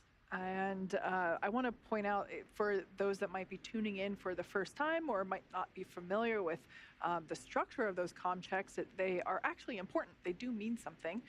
So when we hear, for example, we heard Dragon MD on countdown 1. That is a structure basically saying, hey, who they are calling. So the mission director or MD was hailing the Dragon capsule. So they say Dragon MD, then to identify who is hailing them, and then on the countdown net in which they are, or excuse me, and then the communication net, that the loop that they are speaking from. And that's important whenever you have multiple loops and you want to know who's talking where. So in that instance, we heard, the mission director, who for today is Ken Gamerick, SpaceX mission director, basically, continuing with those communication checks. And once we have all of those wrapped up, we will be able to continue on, and that the next step would basically be to perform, close the side hatch and perform that leak check that we were talking about a little bit ago. Yeah, we can see those closeout team members there as they are standing by for the go to close the side hatch. As we saw earlier, they were inspecting the side hatch very carefully for any foreign object debris, which in the aerospace world is known as FOD, F-O-D. And we can see them there just doing their final team checks. You can see the crew there on the right-hand side of your screen following along with the procedures. They do not have games on their tablets, so that's a question I sometimes get. The tablets, as well as the crew display above John and Peggy's head, allows the crew to stay informed on what is currently happening as well as what will be upcoming. So as we said before, we should be wrapping up those communication checks, and then we will get the go to proceed with side hatch closure. And the other thing that we heard during those comm checks was somebody saying loud and clear. That is also an important structure to responding. You could have communication that is loud but garbled. Alternatively, you could have communication that is soft but clear and or crisp in the ear, and we want everybody to be able to hear it. So that's why you hear them say loud and clear, because that's basically confirming the volume as well as the crispness of the audio that is being received. Now, in the event that something was not loud and clear, we would be able to tweak it, perhaps the volume levels on the ground side and how they're being fed into the astronauts' ears, as they do have basically custom fit earbuds in their ears for those communication purposes. Some claps and waves. I have a feeling the closeout team is saying goodbye to the crew. Yep.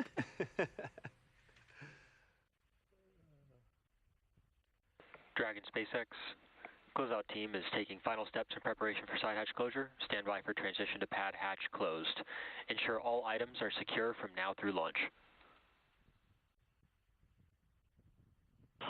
Copy.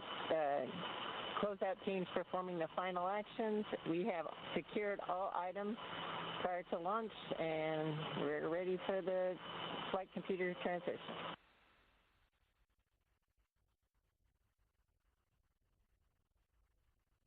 So great news there, as we suspected, the closeout team saying farewell and fair wishes to the Axiom 2 crew.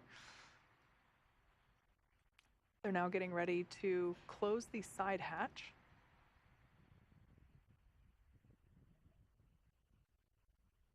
Once again, this room is environmentally controlled, so it helps keep out humidity, insects, which would be considered FOD, and ultimately just help keep that environment clean. We're now progressing with the side hatch closure. They're going to torque it shut.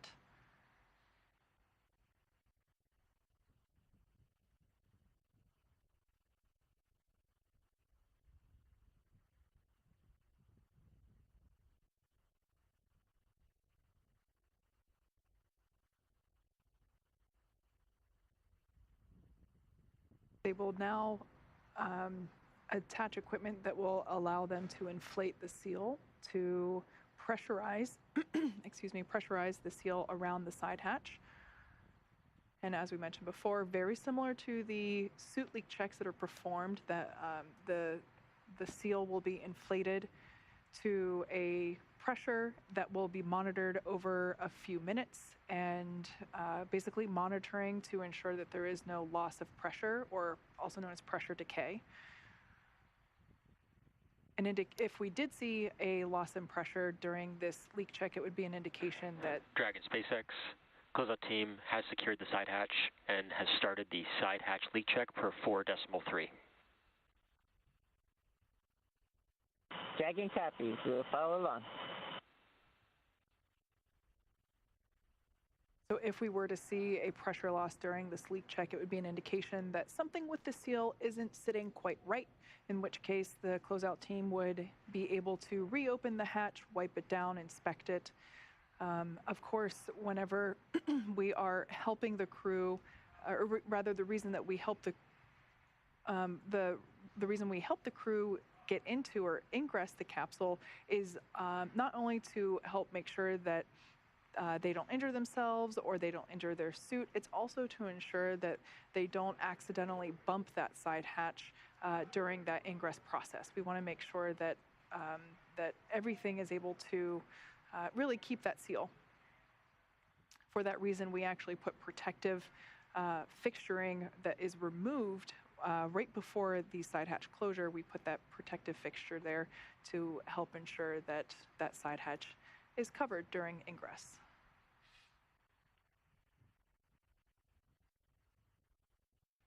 So the leak check is now underway.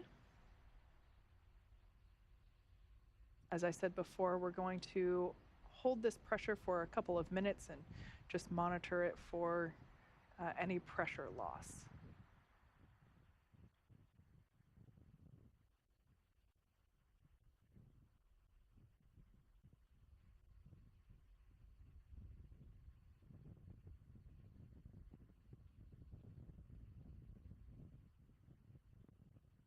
For those of you that have just recently joined, we are now just under 2 hours until liftoff of Axiom 2. It will be heading to the International Space Station. We have a targeted T0 time of 5:37 p.m. Eastern Time, 2:37 p.m. Pacific. Weather continues to look really, really great. Almost picture perfect, I would say. Over the last 24 hours, we did see an improvement in our weather conditions, so something called the POV, or percentage of violation, which is basically our chances of violating one of the weather rules that exist and we have to follow for that liftoff time, and that percentage decreased to only 25%. So everything's still continuing to look good in terms of an on time that liftoff targeting 5:37 p.m. Eastern.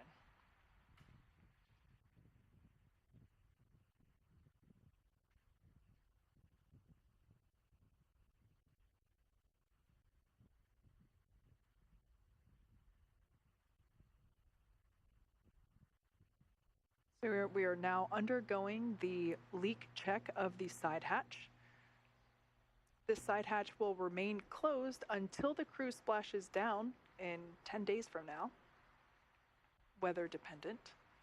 We can see there inside the white room as the closeout team is performing that leak check.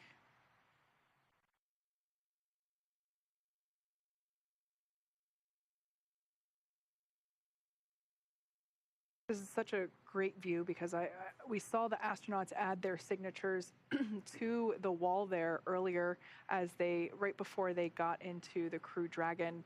This was a tradition that SpaceX started with the Demo 2 mission. NASA astronauts Bob Behnken and Doug Hurley were the first to add their signatures to the white room wall. And of course, the Axiom 2 crew got to add their signatures along with the Axiom 1 signatures and Inspiration 4 there along the X that we see on the right-hand side. Great to think about the representation in all of those signatures too. You have, of course, all of those NASA astronauts in various countries that are involved in that space program, and now with that SpaceX logo, and the private astronauts that are going up, and now the sovereign nation companies or sovereign nations that will be joining for private launches like today with Axiom. It's really cool to see that diversity and that breadth of representation. Absolutely.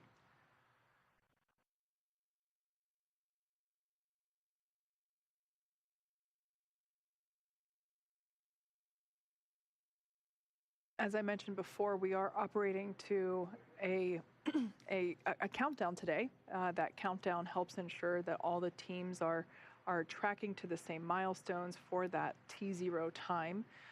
We are running with plenty of margin at this point in time. We are now awaiting the results of the side hatch leak check. Of course, we build margin into the timeline to allow us to reperform steps that might need to be done.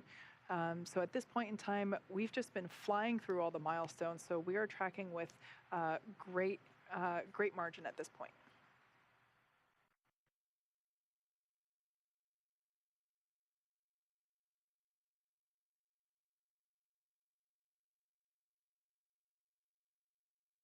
Okay, well, while we wait for results on that, we're going to go ahead and look at the crew a little bit more deeply. All right, the AX-2 mission commander is Axiom Space Director of Human Spaceflight and retired NASA astronaut Peggy Whitson. During the next 10 days, she'll extend her record as the American with the most amount of time spent in space. Here is a closer look at Peggy.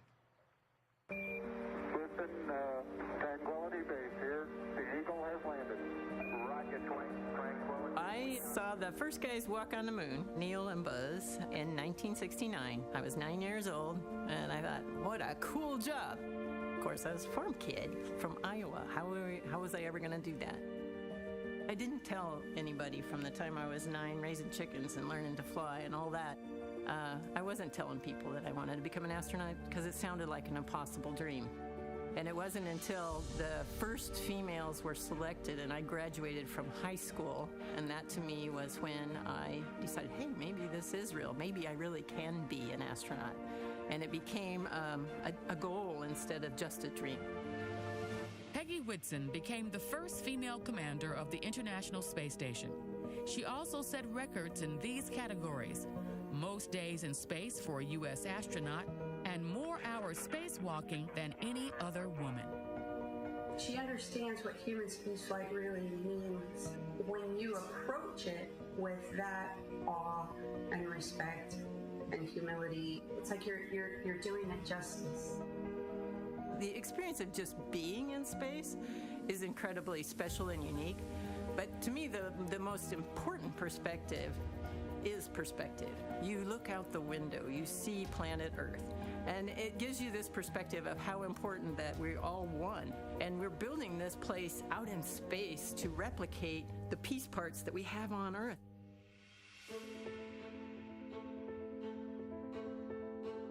I'm really excited to take this crew up to the space station, number one, because they're all rookies, and this is going to be fun to just relive those first moments with them as they get into space and get to see their excitement and their expressions and joy.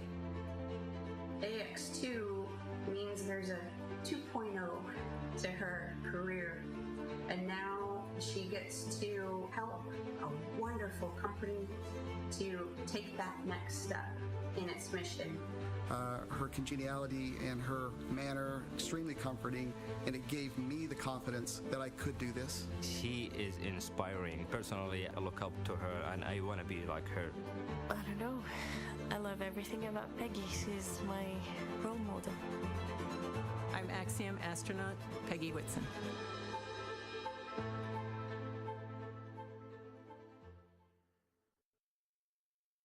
The pilot for AX-2 is private astronaut John Schaffner. A STEAM advocate, business pioneer, and lifelong space enthusiast, he's been a pilot since the age of 17 and participates in extreme sports from hang gliding to base jumping to high-performance racing. Let's get to know a little bit more about John. Why do you do these things? Well, they're fun. They help you find your edge. You know, I would say limit, but we don't really want to find the limit. You want to find the edge, I think. John is a human dynamo. and he is multifaceted, and they can go off in any different direction. But that's just the way he is. It's over and above. I was probably the outlier in the group. I was always striking out and the one climbing trees and on roofs and setting things on fire. I grew up near an airport. I had access to airplanes. I started flying when I was 15. Got my license shortly when I was eligible. It was just something I did.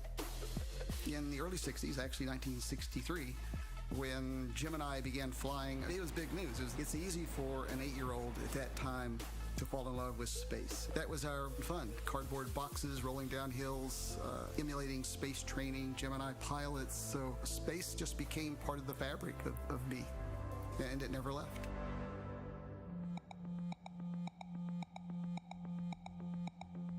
I'd heard about private astronaut travel before. A little bit of research pulled up Axiom Space and their mission.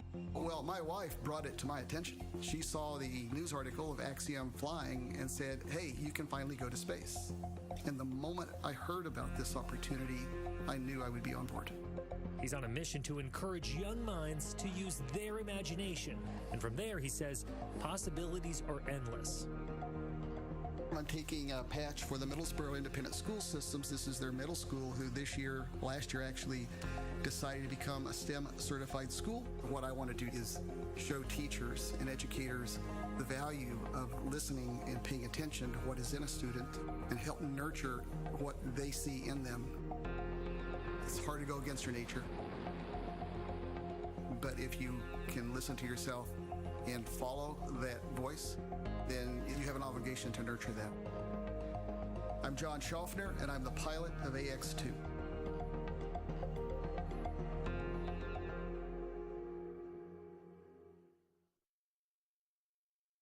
Representing the Saudi Space Commission and representing the Saudi Space Commission and serving as mission specialist, Ali Al-Karni is an Air Force captain in the Royal Saudi Air Force. We will be commencing health check for launch escape system. Expect a momentary flight computer state change, followed by a transition back to pad hatch closed. And Dragon copies, we saw that.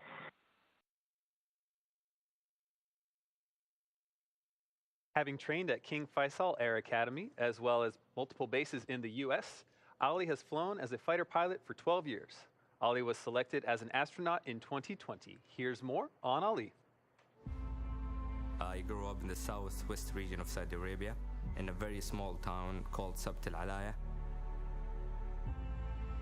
I've always wondered about planes and how they fly. Back then in Saudi Arabia, we did not have a lot of places or flying academies you could apply to. So I have to go and find a place that could train me. That's why I applied for the Air Force Academy to be a fighter pilot. The best moment for me is once I hit the throttles in full AB and the aircraft start rolling down the runway. And as I take off, I watch my shadow and see how fast I'm going. That gives me a joy that I cannot describe. I am Ali Al-Karni, and I am Mission Specialist 1 on AX2.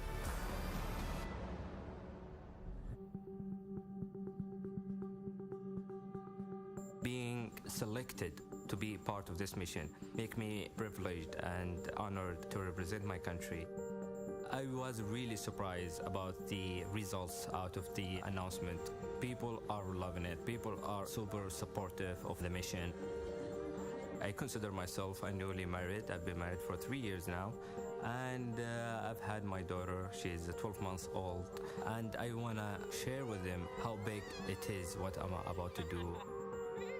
It is an amazing opportunity to be on top of a rocket filled with fuel and gas that are gonna boost you to space.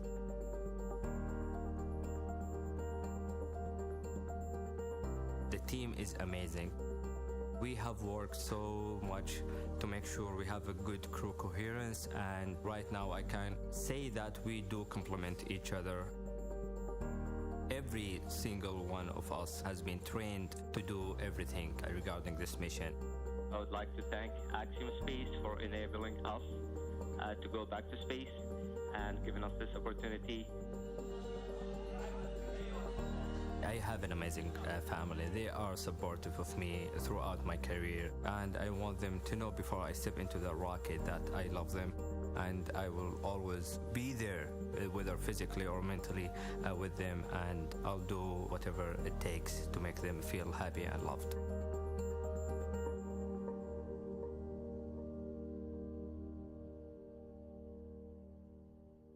Representing the Saudi Space Commission and also serving as mission specialist, Rayana Barnawi has a master's degree in biomedical sciences from Al Faisal University in Riyadh, Saudi Arabia, and a bachelor's degree in biomedical sciences from Otago University in Dunedin, New Zealand. Here's a closer look at Rayana.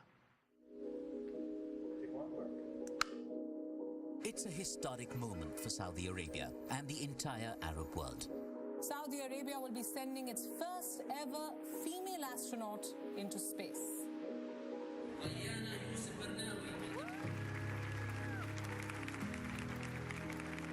I was always into exploring new things.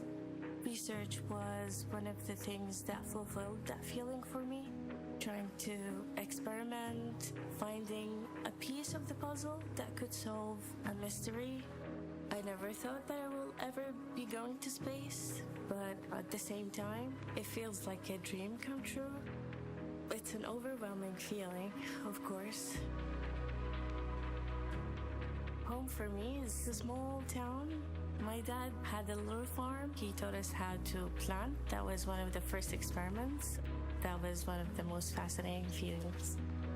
My grandmother. To me, she is my role model. I can say that my grandma is my biggest fan, and I'm very glad that I have my grandma's support.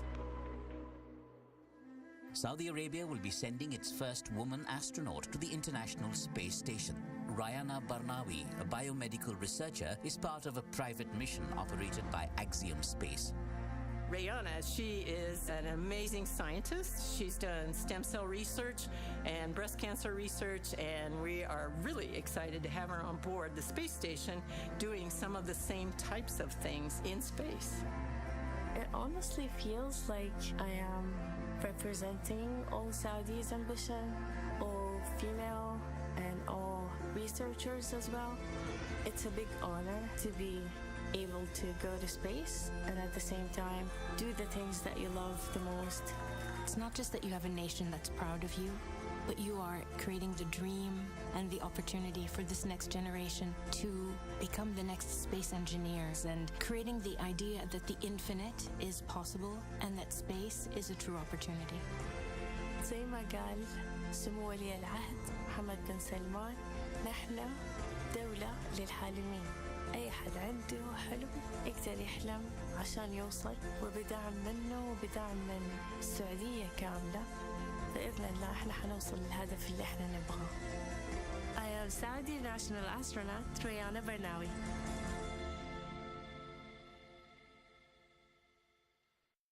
We're now at T-minus 1 hour, 42 minutes, and 55 seconds until liftoff of AX2. We have confirmation that the side hatch was closed, and we got a good leak check. So everything is continuing to progress on time. Great. And as operations continue, we want to provide an overview of some of the science and research activities planned for the AX2 mission. To help us unpack the breadth of Axiom-managed payloads is one who has helped every principal investigation team prepare for this mission, our very own chief scientist, Dr. Lucy Lowe. She's at Kennedy Space Center in Florida with Axiom Space Director of Digital Strategy, Sonia Gavankar-McKay. Sonia, great to see you, and we're excited to understand what's ahead in the next couple of weeks for our crew. Thanks so much, Duke. It's great to be here with all of you as the excitement really builds toward launch. We're just a few miles away. In fact, you may be able to see the Falcon 9 rocket with the AX2 crew on board just over my shoulder.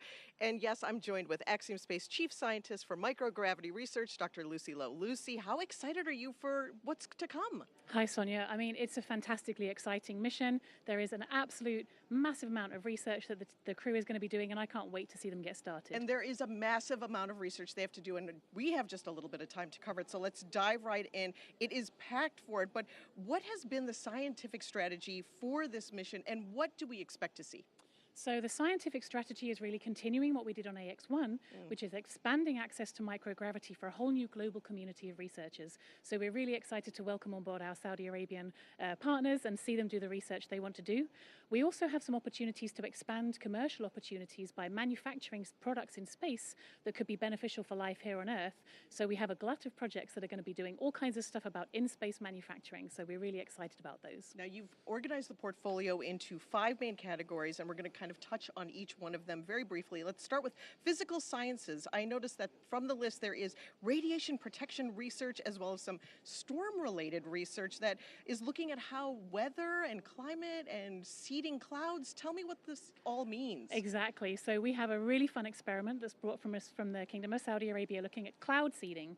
So they're looking at how silver iodide crystals can actually form water vapor in a specially designed chamber. So they're not only understanding how cloud seeding could be more effective here on Earth, but they're also looking with a vision to perhaps extraterrestrial agriculture, so maybe growing crops on the moon and in Mars in future. Wow. We also have projects looking at radiation shielding, so the sun spits out a bunch of radiation.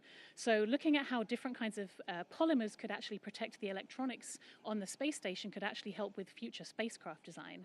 And then finally, you mentioned storms. We have some really fun projects where the crew are actually going to be trying to capture images of what we call transient luminous effects, which are events which occur just above thunderstorms at the same time that lightning strikes. And we can't see them from the ground because we're underneath the clouds. So on top of the clouds, we can see these phenomena, and it helps us understand more about our own weather and climate down here on Earth. Excellent. So the next portfolio is life sciences. Research includes DNA, nanomaterials, and reprogramming skin cells to help create regenerative medicine.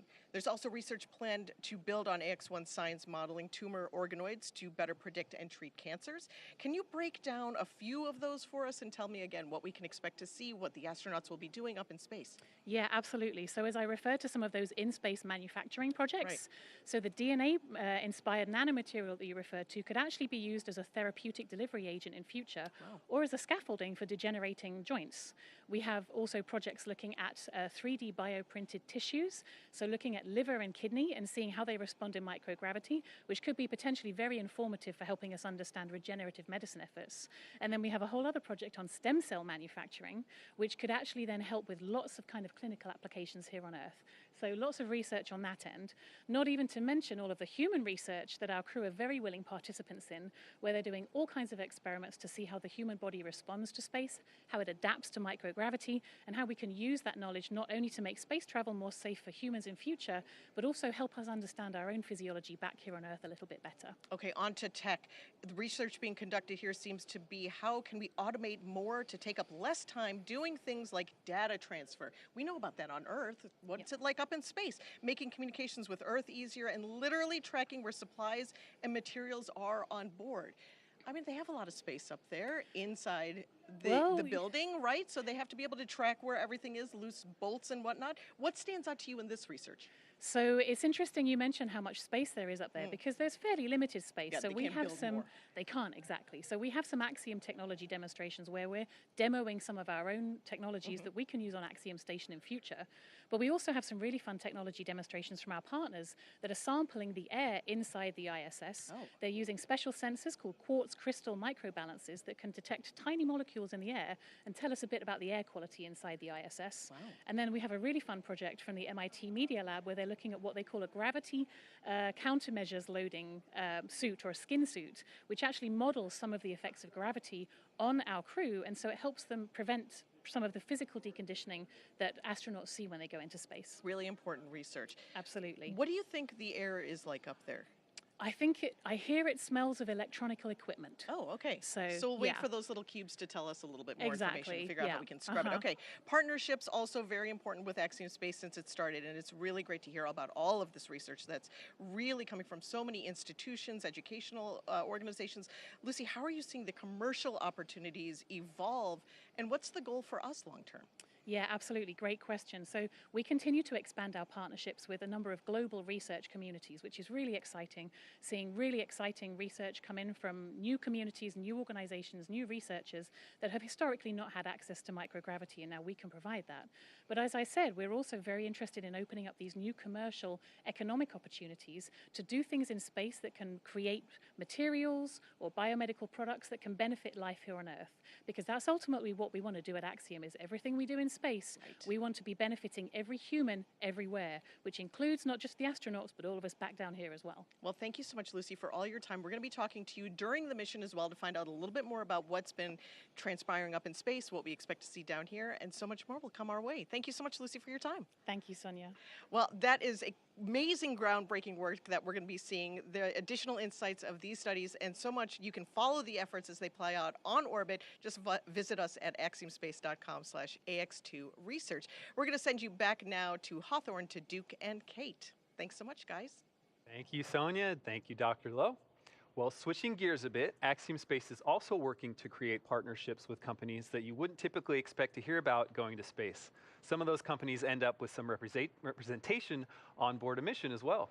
Besides the crew, the Dragon is also carrying hundreds of kilograms of supplies and resources for the mission.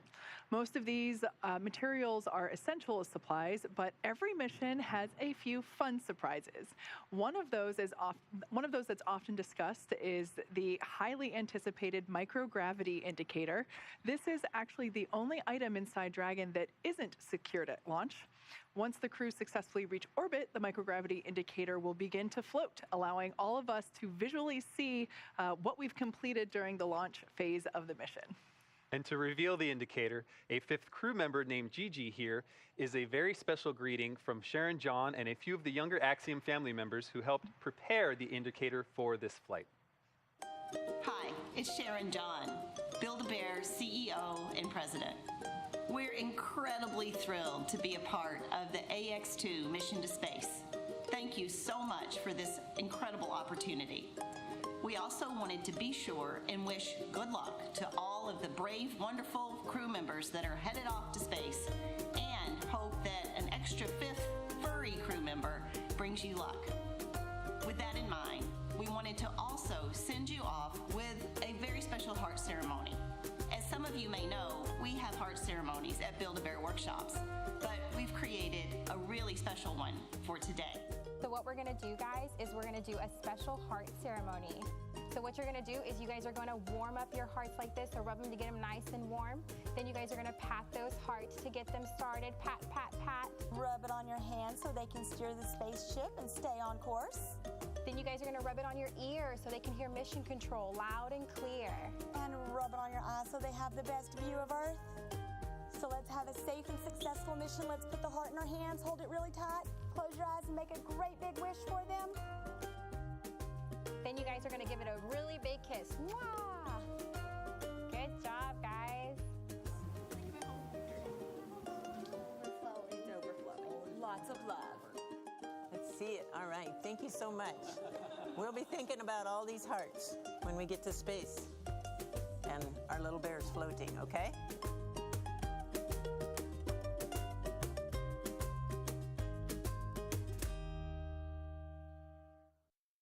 Wow, that was unbearably cute, if I do say so myself. We actually have a replica of the microgravity indicator on board with us here. This is a special edition Axiom Space Build-A-Bear, just like the one you saw in the video. Gigi is wearing the AX-EMU spacesuit that NASA's next generation of moonwalkers will use during the Artemis 3 mission, which will land the next humans on the moon in 2025. Using innovative technologies and a flexible design, these spacesuits will enable more exploration of the lunar surface than ever before. Speaking of Artemis 3 and these lunar missions, SpaceX is playing a significant role in that mission as well. That's right. We are incredibly honored to be a part of NASA's Artemis program to establish a sustainable presence on the moon to prepare for missions to Mars.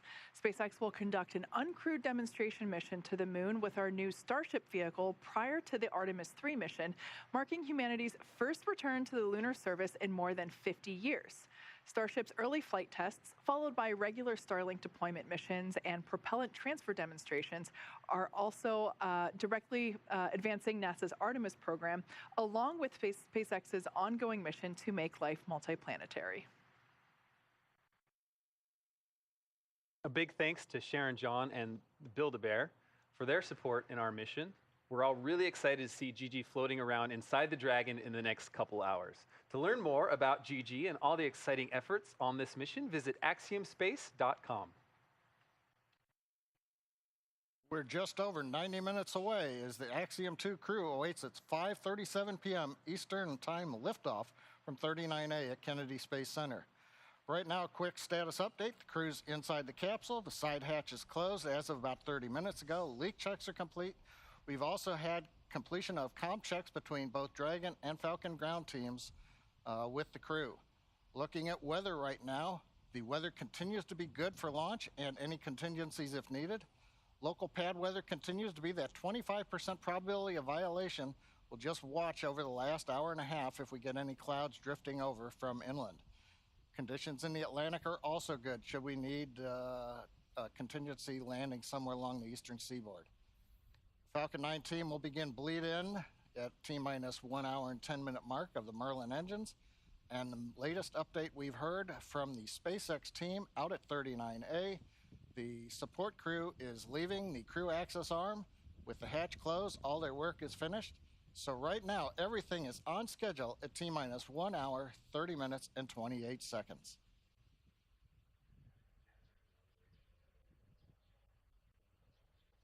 And with our crew safely inside Dragon Freedom and continuing their preparation for launch, let's head back over to Sonia Gavankar-McKay at Kennedy Space Center for a conversation with a member of the Saudi Space Commission.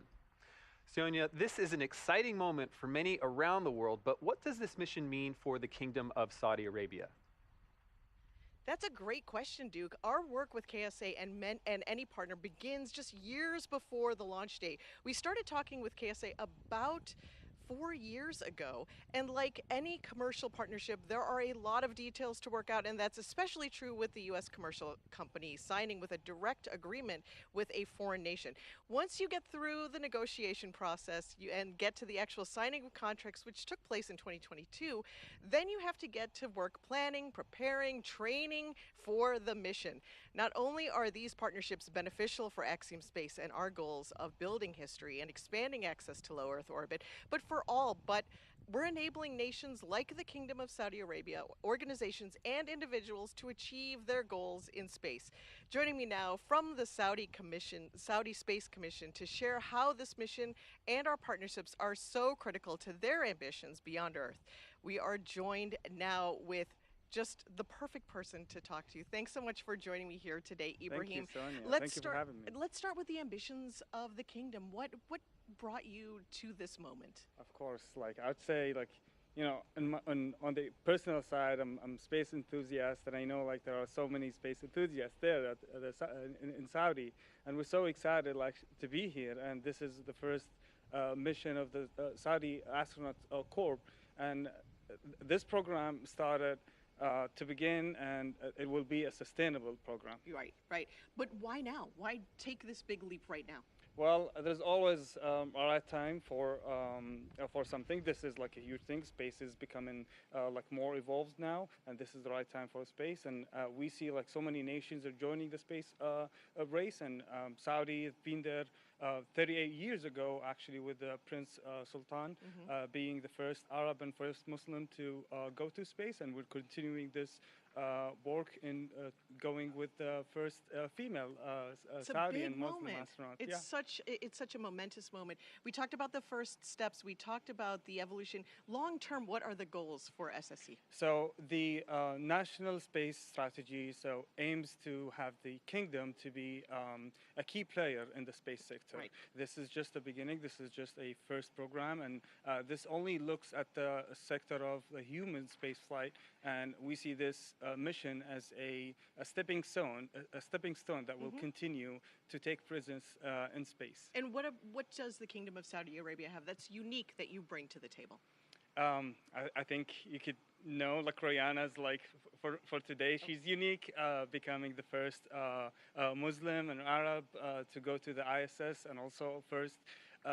It's actually going to be the 6th country to have two from the same national astronauts in the station.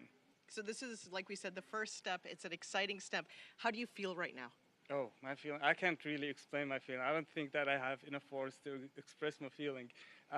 We're looking at the countdown. We're so excited. We've been waiting for this moment for a long time. We're so excited. We're so happy. We're tuning in to watch the launch.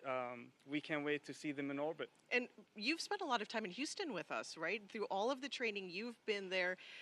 You've kind of been training with these astronauts in the same way. Do you feel like you're part of the crew, or do you feel like a support system? You know, to be honest, I wanted to be in the cargo, actually.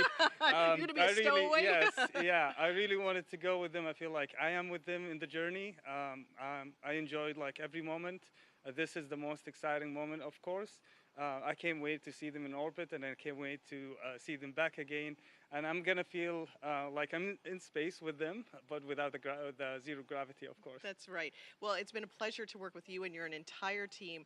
I know that your entire Kingdom of Saudi Arabia feels like you're going along with this mission. As everybody looks upward to the skies for this mission, you do feel like you're part of the crew going along. So thank you for being such a wonderful partner with us. And we want to all stow away too. So we'll figure out a way for maybe the next time we go on another mission together. I really appreciate it. Thank you. I'll be ready. You'll be I am ready. trained and ready. You are. Thank you so much, Ibrahim. Thank you. This is an exciting time for so much of us here. We're so grateful for this partnership and so many things that we're going to achieve today together. Naturally, today we are focused on the launch of AX2 and the mission, celebrating the beginning of their 8-day mission. But it is interesting on how much of this mission serves its own chapter in the development of expanding opportunities in low Earth orbit. This crew is benefiting from prior missions, including AX1, as a way of passing the baton to this crew here and marking it as that special moment. Here are just a few words from Michael Lopez Alegria, Larry Connor, Mark Pathy, and Itan Stebe of the crew of AX1. Take a look. Dear Peggy, John, Ali, and Rayana, together with you, the whole Akia team are counting down the days, the hours, the seconds towards your launch. The excitement is building as you are leading the way for more diverse explorers in space. May this journey inspire your families and people. As Sophocles said, numberless are the world wonders, but none more wonderful than man. The impact of your mission will cross borders and contribute to a much better world, because ليس هناك حيلة مستحيل, there is no dream beyond reach. Good luck. Godspeed, AX2. Hi, this is Mark Pathy, mission specialist from AX1, and I'm sending out my warmest greetings to the crew of AX2 as you count down the final days before your big launch. Peggy and John, I'm super excited for both of you. I know you've been waiting a while for this, and maybe a little bit jealous too. But I hope you have a great mission. And Ali and Ryana, although we haven't met, I've heard that you guys are a great addition to the team. Please take good care of my friends up there, and look forward to seeing all of you on your side. Godspeed, AX2. I am honored to have the opportunity to speak to all of you, the crew of AX2. You are about to embark on an extraordinary experience. I wish I could join you. I know it's been a great deal of work and effort, but you shall be rewarded. Good luck and Godspeed. John, Ali, Ray, and of course, dear Peg. You guys must be getting very excited. It's getting real. By now, you're either already or about to be strapped in, comm checks, probably a little chit chat with each other, but most of all, the excitement is building. And I just want to give you a little preview that when the number of digits on the clock goes from 4 down to 3, so 10:00 to 9:59, starts to get pretty real. When it goes from 3 down to 2, 1:00 to 59 seconds, even more so. And you can imagine when it gets below 10 seconds what it's going to feel like. So enjoy the ride, enjoy the sensation of floating, definitely enjoy the view. And from the crew of AX1, we wish the four of you Godspeed.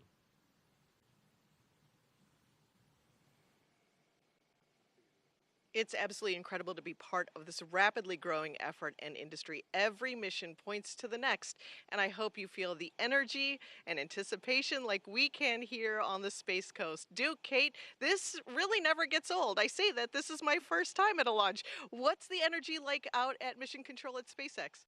It's absolutely incredible, and I think you're right. It will never get old. This is just really a fantastic day for AX2, and how great to hear that message from AX1 as words of encouragement.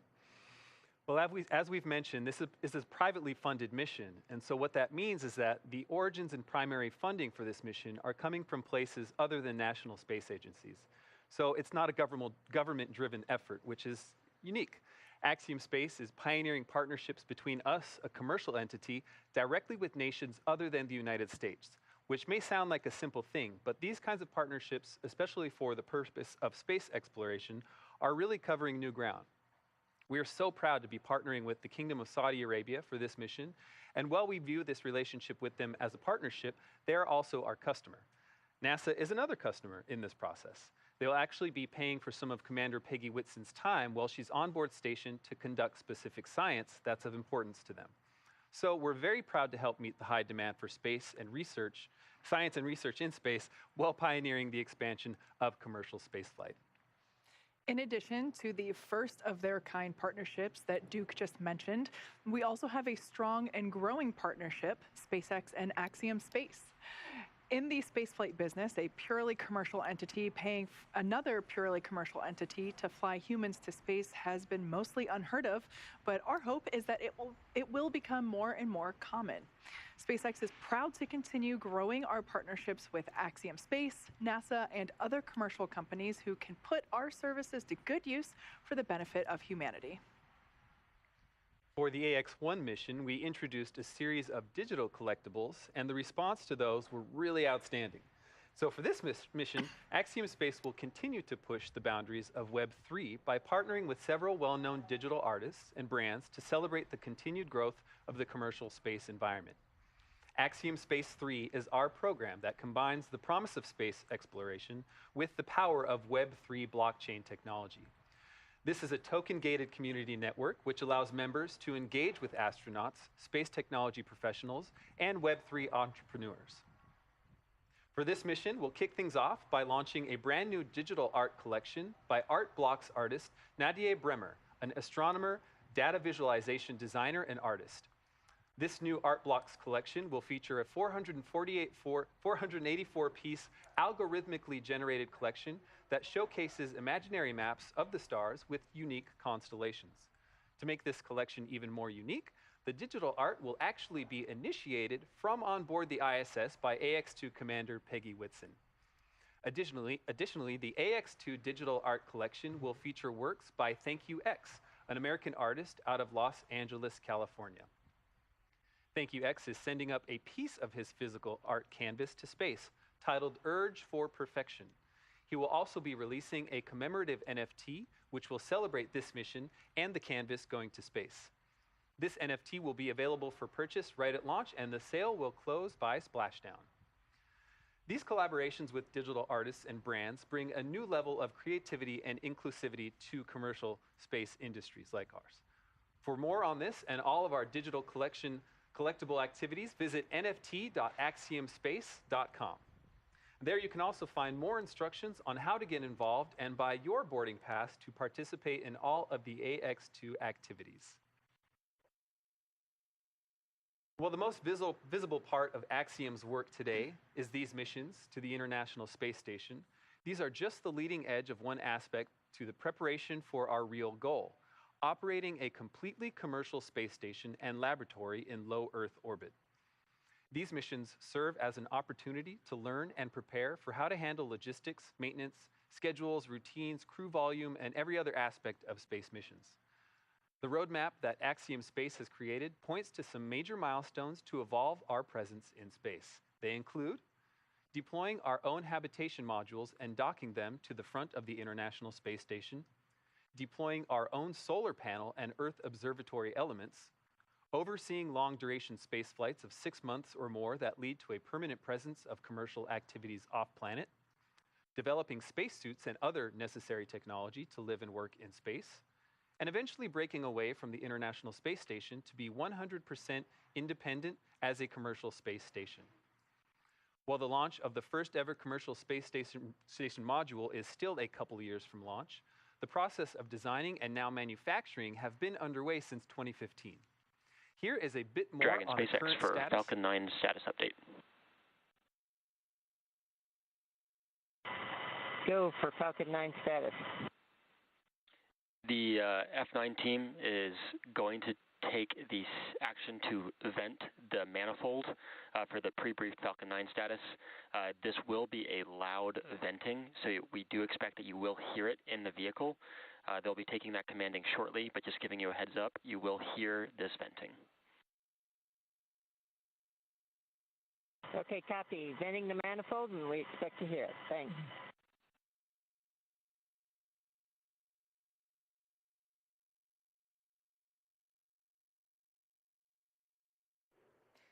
All right, so that was SpaceX Core Arthur. And that was SpaceX Core Arthur Barialt, just letting the crew know to expect loud venting noise. Again, that is the primary voice of communication to the crew to update them on status, as well as items like this where they can expect to hear something. Good heads up for the crew there. So, talking about Axiom Space Station, here's a bit more on the current status, currently under construction. We are building the world's first commercial space station, one element at a time. We think that what we're doing is for everyone, everywhere. This is a global endeavor.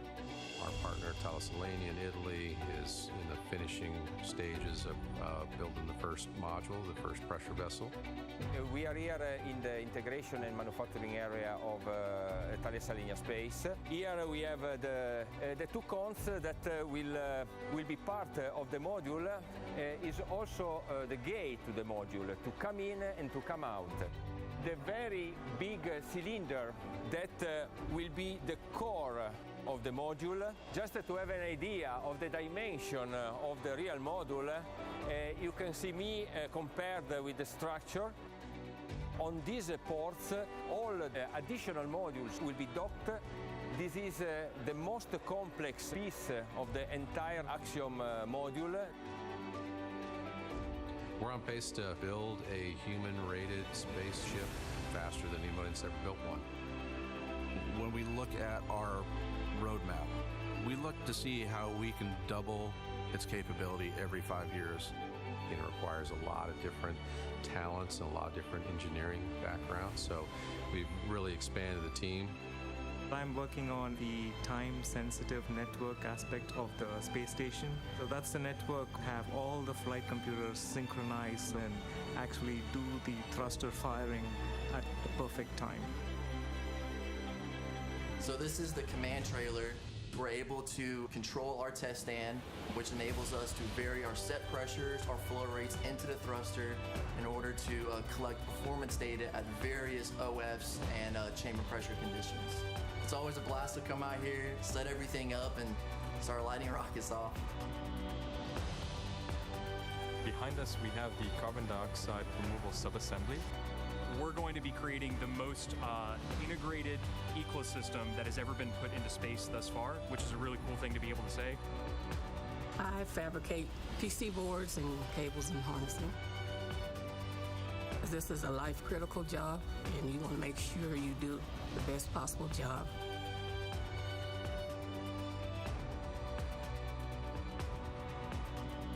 "15 to 20 years from now, we're going to be surrounded by objects that we can't imagine how we live without, that were manufactured in space." I think there's another promise too, and that's why I'm really excited about the AX2 crew.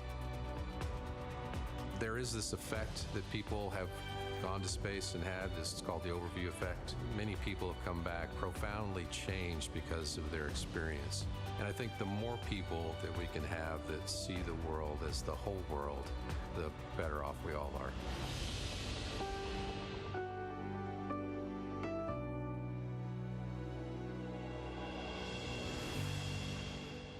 It's incredible to see how much these missions are able to impact the future of Axiom Station and private astronaut missions. And there's so much more underway that we can't show you just yet, but circling back to the here and now, it's missions like today's that pave the way that's right around the corner. While AX2 will spend less than 2 weeks in space, the value it adds to our discovery and planning process feels like it's years of experience. We're excited for these short duration missions and even more excited to be able to get into long duration missions as we begin to bring Axiom Station online. But before we get there, we still have at least 2 more flights to go, AX3 and AX4. We aren't quite ready yet to talk about the details of dates and crew members, but in the same way we're launching KSA astronauts today, we have also signed agreements with the nations of Turkey to fly some of their national astronauts and other nations. And as it was previously announced, we will be flying a member of the Italian Air Force on an upcoming mission as well. Between these new sovereign nations and the private citizens who now have a way to partake in the marvel of living and working in space, we are truly working to expand access to low Earth orbit for all. And that's not even counting the opportunities to help NASA, ESA, and JAXA find ways to expand their efforts in low Earth orbit.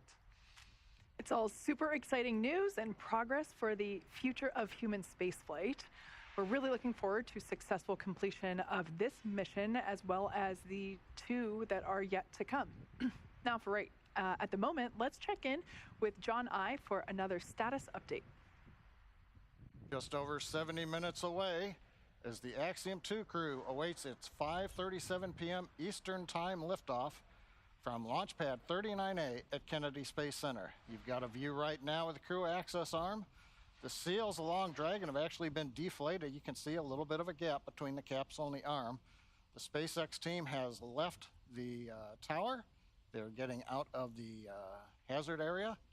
So everything continues to go on time as we've got the crew in the capsule with all activities complete to date. Currently weather, you can see the blue skies in the area, some clouds around there. We haven't had any updates that indicate things are better or worse than when we started the webcast. We're still at about a 25% probability of violation, but everything continues to look good. We do watch the upper altitude clouds as we get later and later into the afternoon. It's at the higher altitudes where the wind actually could carry some anvil clouds back over the pad in the ascent corridor. In that case, we've got to worry about things like lightning. But right now, the flight path downrange continues to be good for launch. But we're going to have to watch that until we get all the way down to T0. Now, as you can see, it's still daylight, obviously, at Kennedy Space Center. Folks in the local area are going to have a good view. But unlike a night launch where people all up and down the eastern seaboard of the United States can see the vehicle, you're going to have to be in the local area to watch Falcon 9 with Dragon take off. The view you see right now is looking down from on top of the service structure at the top of the crew access arm, the Dragon capsule with the solar rays. And then below that is the Falcon 9, and you can see just a little bit of the transporter erector. The arms actually that will open up around the second stage as we get down into the last 4 minutes of the countdown. Another view, Falcon 9 with Dragon on pad 39A. We've been listening in, the Falcon 9 team, the Dragon team, they are on schedule, reporting no significant issues. Everything continuing to look good. Now, one update that'll be a little different on this flight. The first stage will be coming back to what we call a land landing or return to launch site. And so we'll continue to cover that as the second stage with Dragon heads into orbit. One difference you're going to see this time is given the trajectory of Falcon 9 when we carry astronauts to space, we can come back now to the landing site just down from Kennedy Space Center. But what that means is we're going to have a slightly different sequence of burns. We'll do the boost back burn with 3 engines as is traditional coming back to land. The entry burn as we get to the atmosphere fringe, that's a single engine and it's a fairly short burn. We don't have to slow down much. but when we land, we're going to light 3 engines. And right now, T-minus 1 hour, 7 minutes, 25 seconds and counting. Everything is go for an on-time launch.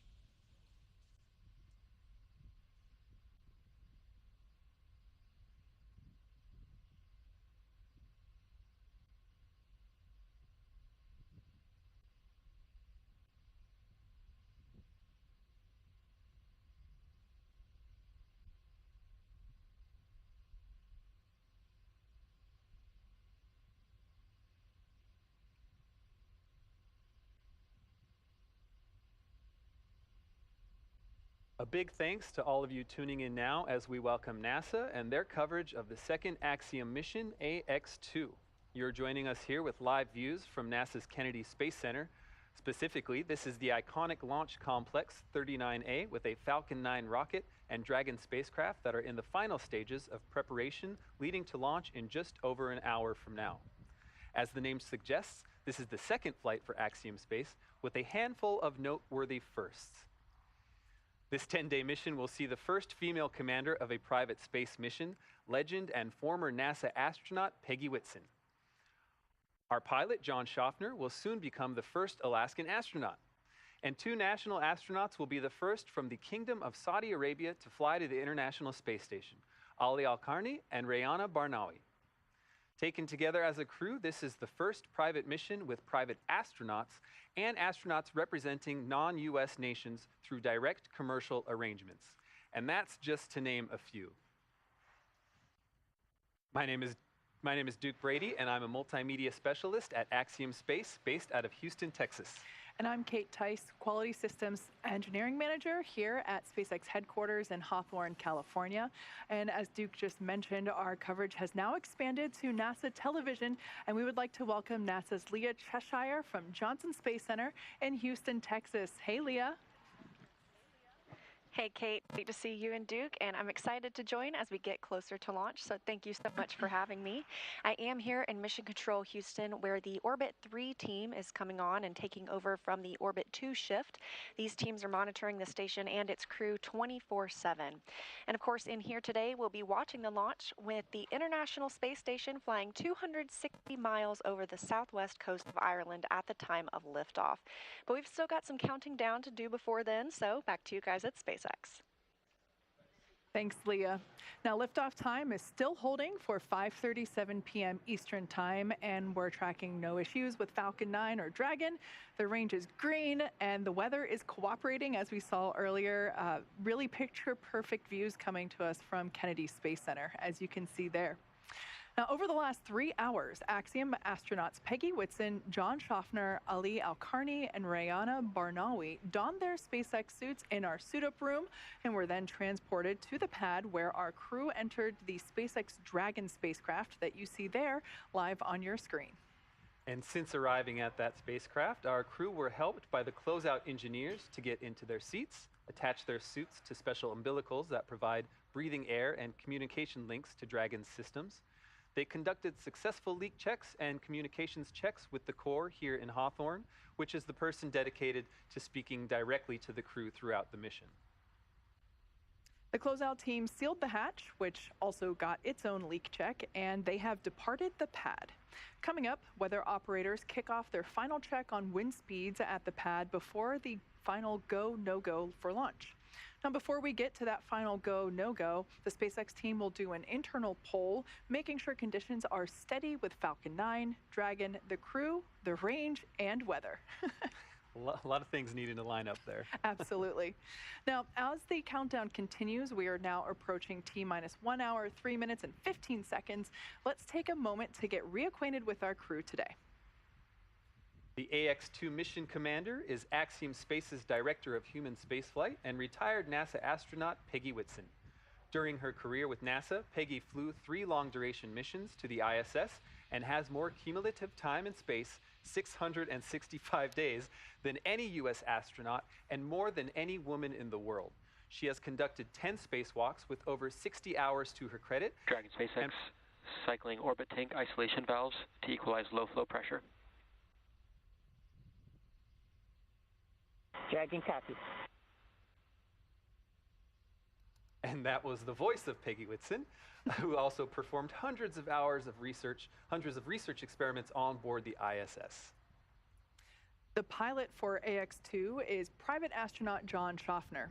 A STEAM advocate, business pioneer, and lifelong space enthusiast, he's been a pilot since the age of 17 and participates in extreme sports from hang gliding to base jumping to high-performance racing. Sounds like a busy guy. John trained as the AX1 backup pilot, and during this mission plans to invest a lot of his time in STEAM education activities aimed at empowering educators. And representing the Saudi Space Commission and serving as mission specialist, Ali Al-Karni is an Air Force captain in the Royal Saudi Air Force. Ali graduated with a Bachelor of Aerospace Science degree in 2013 from King Faisal Air Academy in Riyadh, Saudi Arabia. Having flown as a fighter pilot for 12 years, Ali was selected as an astronaut in 2020. Also representing the Saudi Space Commission and serving as a mission specialist, Rayana Barnawi has a master's degree in biomedical sciences from Al Faisal University in Riyadh, Saudi Arabia, and a bachelor's degree in biomedical sciences from Otago University in Dunedin, New Zealand. She has been a research lab technician since 2013 in the Stem Cell and Tissue Reengineering program at King Faisal Specialist Hospital and Research Center. You've seen the vehicle, you've met the crew. Let's send you over now to NASA's Johnson Space Center, where Leah Cheshire is following the launch preparations from Mission Control in Houston. Leah? Thanks, Duke. You're right. I'm here in the International Space Station Flight Control Room at Johnson, where teams staff this room around the clock to monitor the crew and the systems aboard the orbiting laboratory. Today, they're ensuring that the station is ready to receive Dragon and the AX2 crew. Since NASA opened up the space station for commercial activity in 2019, the agency has continued to work with private industry to prepare for the future of low Earth orbit. NASA's long-term goal is to no longer be the provider of a low Earth orbit destination, but to be a customer, one of many, purchasing commercially owned and operated services. To ensure the path of tomorrow, we have to work together today. Enabling private astronaut missions on board the space station helps us to refine and mature the processes needed for the future, with NASA astronauts working side by side with private and national astronauts in a new age of science and discovery. And we take this next step together as we continue counting down to the AX2 crew launch to the International Space Station. As you can see, it's an incredibly busy time in low Earth orbit and beyond. And with that, let's connect with NASA Public Affairs Officer Megan Cruz at Kennedy Space Center. You know, Leo, we love our launch days here at Kennedy Space Center, and we love it when we can witness them with NASA Administrator Bill Nelson. Administrator, great to have you here. It's always a pleasure. So as Leah said, it's been a busy, exciting 3 years here at Kennedy. Since 2020, we've launched 7 crewed missions to the ISS, but we've also paved the way for private missions like Axiom 1 last year and today AX2. So I want to ask you, how are NASA and the general public benefiting from these private missions? Well, we go in a public-private partnership, and we go with a fixed-price contract. And because it's a public-private partnership, the private partner is putting skin in the game, or in other words, investing, so that at the end of the day, the cost to the federal government is less. And that's the way we're going back to the moon and then on to Mars. And we do it also differently, is we're going on an international mission. And so, as we have announced, the first crew to go back to the moon in a half century, it has a Canadian astronaut that's part of the crew. Mm-hmm. And I think also what's great is that we're opening up low Earth orbit to new partners, as you were saying. So, you know, we we will continue to use the space station through 2030, and then after that, the agency will transition to, as you know, commercially owned stations. So, how is that transition going? What's the latest on that? Well, the goal is we want to bring space business off of the Earth up into low Earth orbit, and to do that, we, NASA, want to concentrate our efforts going on further into the cosmos. And so we want to bring in our public-private partnership to encourage them to do low Earth orbit. And therefore, when we're through with the space station in 2030, and it will be pretty old by that time. It's time to move on to commercial space stations. We can still what we, NASA, need to do in low Earth orbit by utilizing the commercial stations.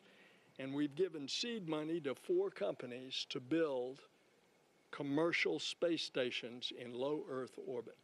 And one of those is Axiom Space. And Axiom is going to start their venture, by the way, not only of getting accustomed to taking private astronauts into space as this mission is, it also is helping us with our international partnerships because we have 2 Saudis on this trip. But it also will have its first component of its space station, and it's going to dock to the International Space Station. So a lot of exciting things, as we keep saying, in the years ahead. So I do want to talk to you about, you've been alluding to the Artemis program, the fact that working with these commercial companies to continue access to low Earth orbit, it allows us to think farther. So yeah, talk to us about some of the international partnerships that, that are helping the Artemis program. Well, we have some 15 partners that have, if not built, are certainly participating in the International Space Station. And this, of course, is a huge structure, 120 yards long. You think from one goalpost to the other goalpost in a football stadium. That's how big it is. And they are very much you're seeing the results of that public-private partnership here. Another example is look at the phenomenal success of SpaceX as a means of getting to and from the space station. So when we shut down the space shuttle a dozen years ago, now we rely on a private company to go to the International Space Station. In this case, it's SpaceX. In July, it will be Boeing as well. Any words to the AX2 crew today? Well, first of all, I wish I were with you. And secondly, Godspeed to all of you. Awesome. Thank you so much, Administrator, and I hope you enjoyed today's launch. Thanks. And so, again, we were talking a little bit about the Artemis program. Did you know that NASA and Axiom Space are also working together to design the suits our astronauts will wear when they land on the moon in the next few years? Here's a sneak peek at what those suits will look like. This is a prototype of what astronauts will wear when they land on the moon for Artemis 3. While this prototype is black with blue and orange detailing, the real moonwalking suits will be white to reflect heat and keep astronauts safe from extreme temperatures. NASA selected Axiom Space to design, develop, and certify the suits. They will fit a broad range of crew members, men and women, accommodating at least 90% of the U.S. population. That's one small step for man, one giant leap for mankind. The moon suits worn by Apollo 11 astronauts in 1969 had a bulky life support system. The new Axiom Extravehicular Mobility Units, or AX-EMUs, will have range of motion and flexibility needed to explore the lunar South Pole. They will give astronauts the capability to access, live, and work on the moon. Future versions could even have avionics. Astronauts will start training with the spacesuits later this year. That's a look at your Artemis Moon Minute. While the International Space Station has been a valuable asset for space research and exploration, the rise of commercial spaceflight is opening new doors. Those benefiting from the new opportunities range from small commercial entities all the way to national space agencies. This expansion of participation in space is enabling a more diverse and inclusive space industry with a much wider range of perspectives, ideas, and expertise. Additionally, the competitive nature of commercial activities means the cost of participating is falling, and there are more participants to share those costs and the risks. Expanding access to space also promotes innovation and scientific and technological progress, benefiting humanity as a whole. For a long time, the conversation has been about someday having private space flights, and someday we'll have private astronauts. And while there's a lot of room to grow from that someday is now. Low Earth orbit is more accessible than ever before as space research and technology enter a new era. Companies like Axiom Space are expanding this access, and young space agencies like the Saudi Space Commission now have a path to achieve their goals in low Earth orbit. At Kennedy Space Center is Axiom Space's Director of Digital Strategy, Sonia Gavankar-McKay, and with her is a member of the Saudi Space Commission to talk about their goals for this mission. Sonia? Thanks so much, Duke. As you mentioned, I'm joined by Ahmed Al-Ghafali of the Saudi Space Commission, but also Axiom Space's Chief Revenue Officer, Tejpal Bhatia. And I'm going to jump right in here because we're so close to launch time. This is the Kingdom of Saudi Arabia's second flight into space. The first was in 1985 on the STS-51G. What does this mission mean for the nation and the Kingdom of Saudi Arabia? I believe that the kingdom has gone a long way since 1985. So many satellites have been launched ever since. So many payloads have been developed ever since. A lot of research were conducted related to space. Payloads conducts a lot of components that we've done that could be used for space and other sectors. So that's a long way since that time. And here we are today, just an hour away from this historical mission that will carry 2 Saudi astronauts for the first time to the International Space Station. However, I do believe that it's not only Saudi that has gone a long way. I looked at so many research and so many financial forecasts that suggest that within the past 20 years, 60% of the investment in space only happened within the past 2 or 3 years. So there is a momentum, and we want to be a part of it. That's wonderful. Tejpal, your efforts with KSA and the efforts that Axiom Space puts into this mission allow for a vision for so much in low Earth orbit. What can Axiom Space really do to help nations like the Kingdom of Saudi Arabia and so many others achieve their goals? Thanks, Sonia. When I think about what we're doing with the Kingdom, from the first time I met Ahmed, my definition of the word partner has fundamentally changed and evolved. From when this was an idea and started formulating as a mission to execution, we had to overcome a lot of challenges, and these are things that are being done for the first time in human history. And what I've seen in our relationship is that definition of partnership to overcome those problems and make these things a reality are enormous. And what is happening in this situation is, while we are enabling the Kingdom to get to the International Space Station, the Kingdom is enabling us to see our vision of providing access to all nations in the world and increasing the cadence of astronauts from every nation to go up into low Earth orbit. That's wonderful. This astronaut program is new for the Kingdom. How has this process evolved through this year? Are you seeing that it's exponentially growing like the infrastructure is? Of course. I mean, when we started this program about a year ago with this collaboration with Axiom, the first thing that we started is for the process of the selection, which is one of the main and major milestones to achieve any successful program like that. So we built our program for a selection based on the best practices that we developed together, based on the benchmarks from NASA, for instance. However, that's only a part of it. Then comes to, if you want to build a program, you want to make sure that all the enablers are in place, especially when it comes to the infrastructure, and also for the right people with the right competencies to be able to run such a complex program. So we've been building for the past year, utilizing this project as a vehicle to train, to get those people with the right competencies, not only to do the training for the astronaut corps, but also you want to, even for the media, for the finance, for the legal, for the R&D, for the integration. All of it is a part of this secret recipe to get a successful program. And this is only the start, so we're going to keep building and enhancing this program till we get to the point that is optimum. Excellent. Tejpal, as we have only about 1 minute left, what's it like working with individuals versus nations? What's the difference in that relationship like for Axiom Space? Yeah, so, trying to compare a private astronaut with a national astronaut is like asking me to compare my children. Luckily, I only have one child, so I'm prepared to do this. Let's start with what's the same. Each of these individuals on this mission right now are pioneers. Very few people in human history have been to the International Space Station. Today, we're going to see 3 more join.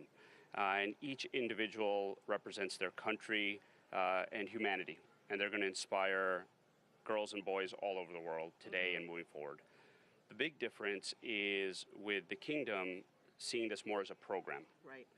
You know, when we were inspired as kids, I'll speak about myself, coming here with my parents or seeing the shuttle program, it was a long time before it became a reality. Right. And what we're going to see with the Kingdom is this happening more and more as we go forward. And as they say, the sky's the limit for this partnerships, the opportunities for nations, individuals to grow together. Thank you to both of you for joining me. And we're getting so close to launch, so I'll let you get back to it as we toss it back to Hawthorne, where I'm sure you're feeling the anticipation. It's getting so exciting out there. What does it feel like to you? And I know John I is out there as well. Well, thank you, Sonia. And yes, it's a time where the energy is increasing, especially we're inside of 47 minutes to launch. Now, currently, the SpaceX launch director is checking with the Dragon mission director, make sure that the Dragon ground team is ready to begin propellant loading in just over 10 minutes from now. The SpaceX launch director is also electronically polling the 7 members of the SpaceX launch team for their go to load propellant and launch.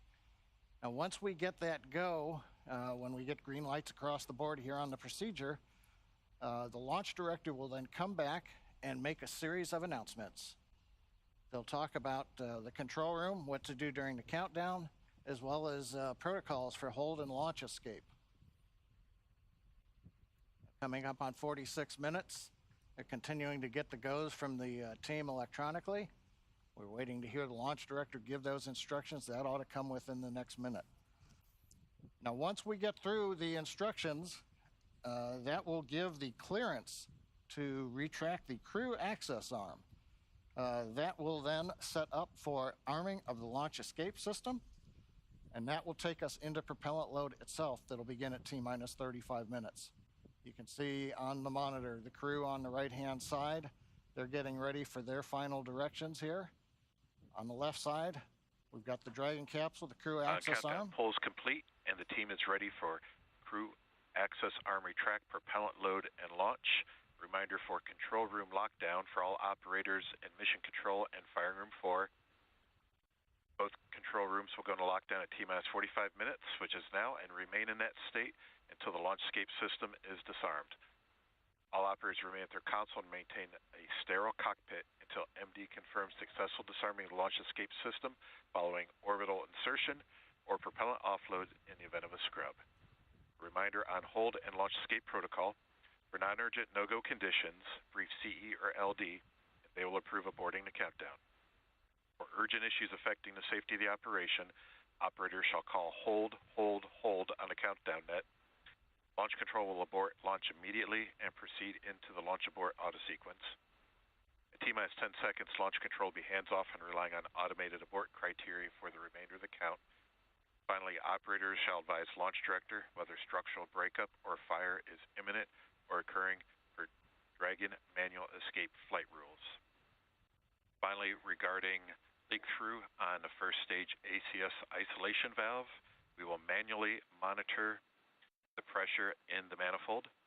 Stage 1 will assess and at T-minus 35 seconds indicate whether the pressure rise is within the predicted range. If it is not, Stage 1 will call a hold on the countdown net. Are there any questions? Hearing no questions, launch control, you may proceed with arming the crew arm for movement.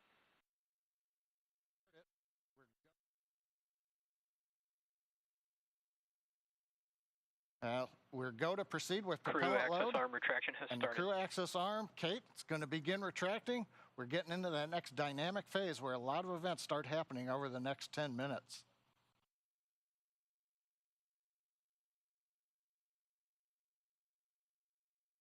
Now, while we wait for the arm to begin moving, currently Falcon 9 Dragon continue to be go. Obviously, we've completed the poll. The range continues to be go for launch. They're monitoring clearance area around the pad. And there goes the arm beginning to move, the view from on top of the fixed service structure. And the weather continues to be acceptable for launch as we get ever closer.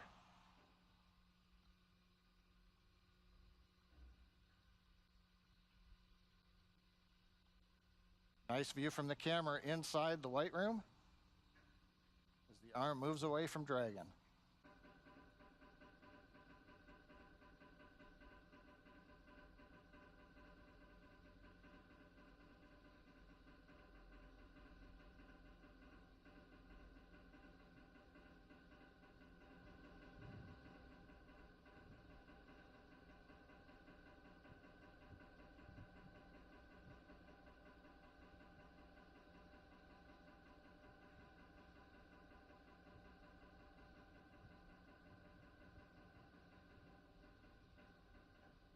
The clock continues to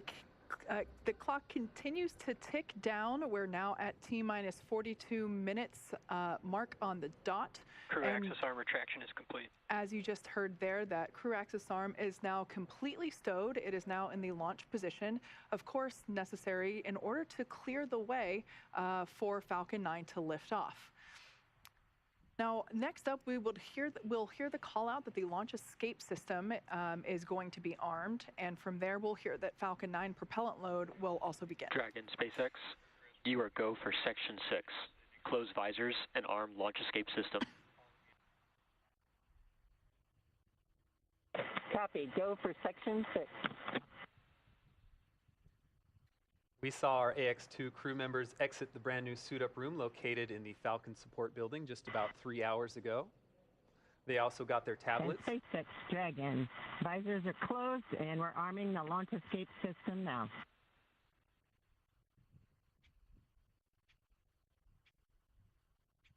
Those tablets provide them with all the information they'll need for the mission. You see them attached to their left legs. Shortly after that point, the crew took one last ride in the Teslas to launch pad 39A, ascended the fixed service structure, signed the white wall, and ingressed into Dragon. After getting buckled in, the spacecraft hatch was closed, and the closeout technicians cleared the pad, leaving just the crew members inside the Dragon vehicle. All right, so as we heard the call out, we are arming the launch escape system, which is a system that basically gives the crew options, a pathway to safety through all phases to orbit. You know, we take every system is verified armed.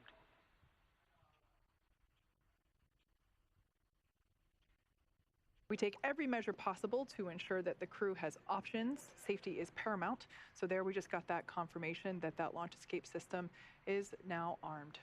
So let's take a look at the teams that are actually working together to make sure this mission is a success. SpaceX is operating out of 2 control rooms today. There on your screen, a live view of our launch control in firing room 4 at Cape Canaveral. This team is responsible for monitoring Falcon 9 throughout the countdown and launch. Second, we have mission control here at SpaceX headquarters in Hawthorne, California. This team in mission control is responsible for close monitoring of the crew and Dragon every step of the way as the spacecraft orbits the planet along its customized flight path. On console or headset, there are a number of key positions who are monitoring the health of the vehicle and crew. The mission director, that person is responsible for mission success, and they are in charge of the room. Today's mission director is Ken Gamerick. Other positions are focused on things like software, propulsion, navigation, avionics, life support systems, and communications with ground segments, as we've heard those kind of called out throughout the day so far. You'll also hear a specific person dedicated to communicating with the AX2 crew. They are the Crew Operations Responsible Engineer, or CORE, C-O-R-E. Today's SpaceX CORE is Arthur Berrialt. We've heard him a number of times through the launch countdown. The SpaceX team members will also rotate and hand off coverage to ensure that we have people on console 24/7 for the crew and Dragon for the entire duration of the mission, including all the way through splashdown. And for Axiom Space, the teams in Houston are utilizing Axiom Mission Control Center, an officially certified control center. From this secure facility, teams have live access to voice, video, and data from the ISS and can work alongside their NASA counterparts to run on-orbit operations and monitor every aspect of the mission in real time. This room is led by what we call the AXOL, or the Axiom Operations Lead. And around the room are positions for officers responsible for research, communications, medical, integration and stowage, and timeline operations. This is a significant step in our journey to expand access to low Earth orbit, as it is only the 12th ground segment partner for the ISS program. And through this facility, we are enabling our customers and the global community a front row seat to the work being done on station. We are now T-minus 37 minutes and 31 seconds from the second all-private astronaut mission to the International Space Station, and the first for any representatives from the Kingdom of Saudi Arabia. Falcon 9 propellant loading began at T-minus 35 minutes. RP-1 fuel loading is underway on both S1 and S2.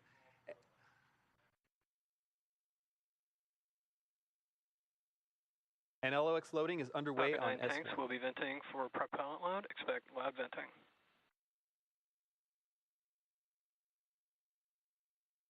With propellant load, let's go check in with John I. John Innsbrucker here from the webcast desk in Hawthorne, California at SpaceX headquarters. Inside 37 minutes, counting down, we have completed the go-no-go poll for propellant load and for launch. We've just heard a call out. They are now venting down the tanks. That's one of the steps in propellant load. The next major activity will occur at T-minus 35 minutes when propellant loading will physically begin onto the vehicle. Now we'll start with RP1 kerosene fuel loading onto both the first and second stages, and we'll be loading liquid oxygen onto the first stage of Falcon 9. Now, in order to fly, just like Falcon 9, Dragon needs its fuel and oxidizer. The Dragon capsule you can see here on the screen, it uses a monomethylhydrazine called MMH. That's the fuel that's on board the Dragon.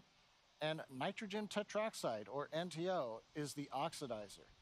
Together, these propellants feed the Draco engines that maneuver Dragon on orbit, as well as the 8 Super Draco engines that would power the launch escape system in the case of an abort scenario. Now again, coming up in about 40 seconds, we will begin fueling on the Falcon 9. That means right now that those 8 Super Draco engines inside Crew Dragon are ready, if needed, to launch the capsule away from the Falcon 9 rocket in an instant, should there be any kind of an emergency associated with the rocket or the pad. But currently, 35 minutes, 18 seconds and counting, everything continues to look good on Falcon 9 and Dragon. Thank you, John. On the AX-1 flight and during our launch broadcast for that mission, there was a special emphasis on the TRISH research effort, or the Translational Research Institute for Space Health. As the name Propellant suggests, load has started. okay, it sounds like a propellant load has started. As for TRISH, as the name suggests, this is a broad effort aimed at ensuring we understand and are preparing for human health beyond our home planet. This is an effort that NASA astronauts and private astronauts can both participate in. Naturally, life just a few hundred miles above Earth poses some unique challenges that we're still unlocking the secrets to even after 60-plus years of humans in space. Here is a bit more on the progress made during AX-1 and what's ahead for our participation in this critical research effort. Thank you for joining us, Dr. Fogarty and Dr. Urqueta from TRISH, the Translational Research Institute for Space Health. Let's start with an easy question. What exactly is TRISH? Yes, TRISH. TRISH is a consortium between Baylor College of Medicine, MIT, and Caltech. We are funded by NASA to relentlessly and innovatively solve the risks for human space exploration and use a variety of tools to get there, including commercial spaceflight. What are the goals of the research being conducted for AX2 through TRISH? That is a great question. The research that we're conducting on AX2 has been highly prioritized to solve the most important risks for human spaceflight as we are planning to go back to the moon and going to other planets. So all of these projects have been custom made and designed to be easy to collect, to take the least crew time, and to take the least mass, power, and volume. And an example is this kit that I have here. We provide one of these to each of the crew members, and it includes most of the hardware that they need to collect physiologic data, sensory motor, that is your balance, how it changes in space, some surveys, and also how the physiology changes in space. So all of these have been, again, customized for commercial spaceflight. Talk to me about the framework for this research. How is this set up to enable new data for new flyers? Yes, so the EXPAND program at TRISH has two main elements to its framework to accomplish the goals that were just set out by Dr. Urqueta. So we have essential measures, which have been harmonized with NASA's standard measures to make sure that we're collecting the same type of data on every crew member. So we can compare across people, across different missions to really maximize the value. And then we have exploratory studies as the second part of the framework. And this is where the known unknowns, the questions we have about spaceflight or the risks, have hypotheses generated, and we get to test them. How does the research apply to those of us on Earth? I mean, some of us are maybe never going to be leaving this planet. Why do we care about this kind of work? Dr. Fogarty, Dr. Urqueta? Yeah, this is where things get really exciting. So due to the constraints of spaceflight and the complexity, we have to be really focused on creating integrated and holistic solutions. We can't have individual solutions for every problem. Those constraints create a really ideal environment to bring things back to Earth, to put healthcare in people's hands. We believe that these are going to increase healthcare equity, the access to healthcare and the quality of healthcare, which then results in improved health outcomes. How does this mission, AX2, add to the range of data? That's a great question. In the last 61 plus years of human spaceflight, roughly only 650 people have flown into space. And if we look at the diversity of these, mostly are male, white males.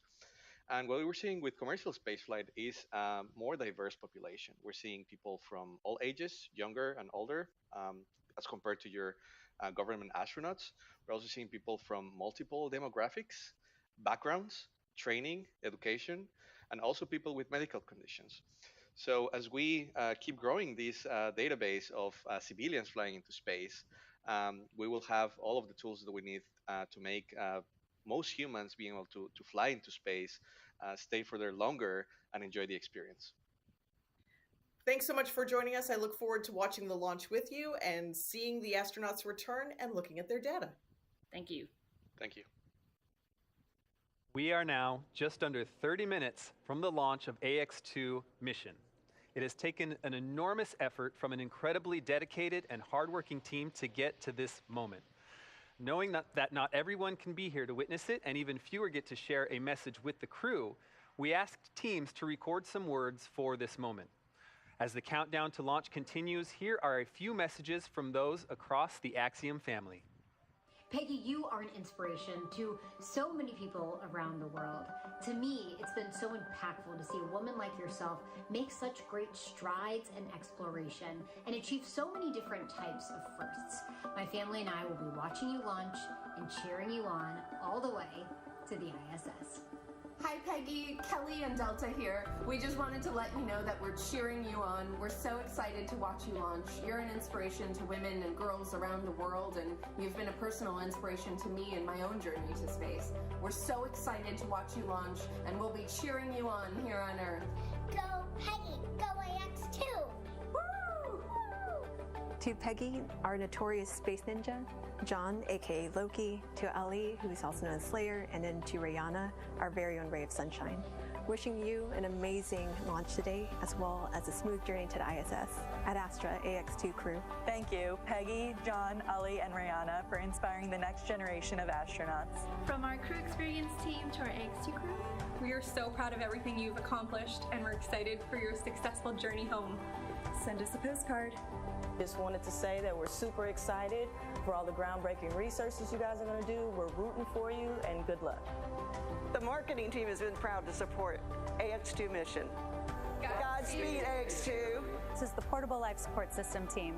We are very excited about the AX2 mission coming up and wish you all the best. We're very excited for you guys. Y'all are such an inspiration, and we're rooting for you all the way through.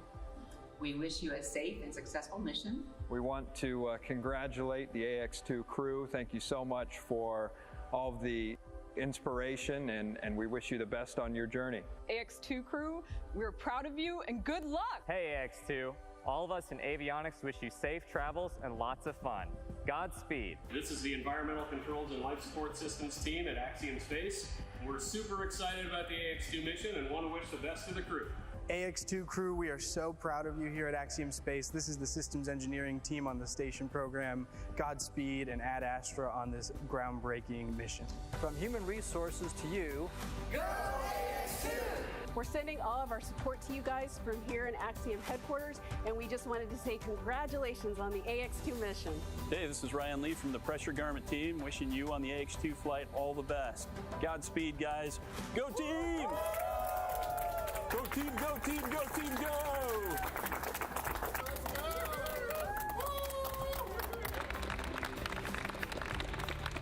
Peggy, John, Ali, Rihanna, I look forward to seeing you flying in space and working aboard the International Space Station.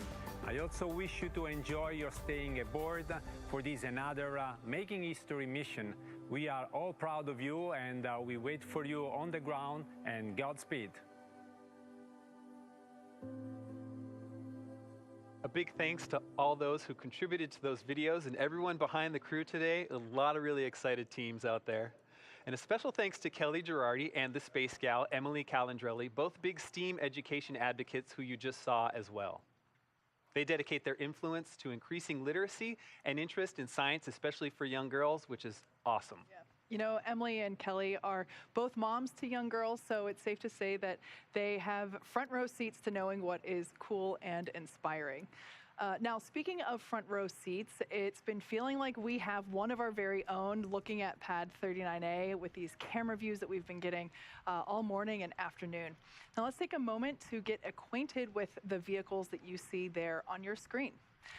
The Falcon 9 rocket with a Dragon spacecraft on top together stand at about 215 feet, which is almost 30 feet taller than the Leaning Tower of Pisa in Italy. Falcon 9 is a reusable two-stage rocket, which means it's kind of like two rockets in one, the first stage and the second stage. The first stage is the bottom two-thirds of the vehicle. Today's booster is flying for the first time. You can think of it as the large bottom white portion and the middle black portion. So that's what we mean when we say the booster. The first stage is responsible for accelerating Falcon and Dragon through the Earth's atmosphere and into space. In order to do that, it has 9 Merlin engines at the bottom of the stage. Prior to liftoff, the Falcon 9 first stage is... Stage 2 cryohelium load has started. Actually, and currently underway, is being loaded up with nearly 1 million pounds of fuel and liquid oxygen. The Merlin engines on the first stage are optimized for sea level. They achieve 190,000 pounds of thrust during ascent and descent. The first stage accelerates the vehicle through the Earth's atmosphere into space and then separates from the rest of the rocket about 2.5 minutes into flight. From there, the first stage will head over to LZ-1. It will do what no other rocket, or excuse me, what no other orbital class rocket in the world can do. It'll go right there, make its way back to Earth. Today marks the first time we are landing Falcon 9 on land for a crew mission. Previous crew missions landed on a drone ship stationed in the Atlantic Ocean. So pretty exciting first for us today.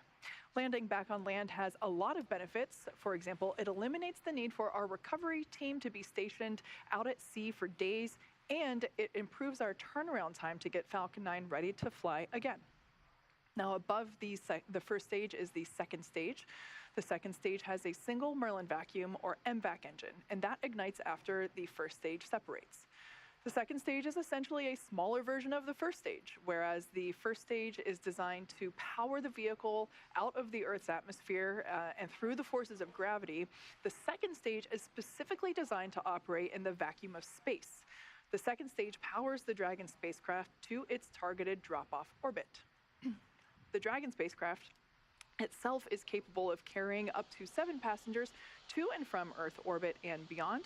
But as we've been seeing with those views inside the capsule, today we're carrying 4 people. We have the 4 members of the Axiom 2 crew. It's the first private spacecraft to take humans to the space station and the only spacecraft currently flying that is capable of returning significant amounts of cargo to Earth. Like the Falcon 9 rocket, the Dragon spacecraft is also reusable. This will be the second flight for this particular Dragon spacecraft. This is Dragon Freedom that the AX-2 are flying in today. It previously supported NASA's Crew 4 mission in April 2022. Now, we are awaiting our T0 coming up in just over 23 minutes from now. The ground operations teams are doing a series of system checks to make sure both Dragon and Falcon 9 are ready for launch. Let's take a look at what the ascent portion of the mission will look like. Now, once we hit T0, we're going to watch Falcon 9 and Dragon lift off from historic Pad 39A and make their ascent. Now, about 43 seconds into flight, Falcon 9's engines will throttle down to help pass through the period of maximum dynamic pressure on the rocket, what we typically refer to as max Q. It's worth noting, once we hit max Q, we'll be going supersonic, faster than the speed of sound. Dynamic pressure, we can throttle up our Merlin engines once again. From there, at about 2.5 minutes into flight, we have a series of 3 events that happen in rapid succession. First is MECO, or main engine cutoff. This is where all 9 Merlin engines will shut off in preparation for stage separation. where, as the name suggests, that's where the first stage detaches from the second stage, with the first stage making its way back to Earth for landing as the second stage continues on its journey with the third event. That event is SES-1, the second stage engine start number 1. That's where the Merlin vacuum engine lights up and propels the second stage, along with our AX2 crew and Dragon, into orbit. As Stage 2 heads towards its targeted drop-off orbit, Stage 1 will execute 3 burns in order to make its way back to Earth. The first is the boost back burn, where 3 of the Merlin 1D engines will reignite and then shut down. This helps to head the booster back to Cape Canaveral. The second burn, or the entry burn, helps to slow the stage down in preparation for entry back through the Earth's atmosphere. At about 90 seconds after Dragon gets into orbit, Falcon 9 will then land back on Earth. The landing burn will bring the vehicle speed down rapidly in order to land back on land near the launch site today, around 8 minutes into mission. I should say that actually happens about a minute prior to that second engine cutoff.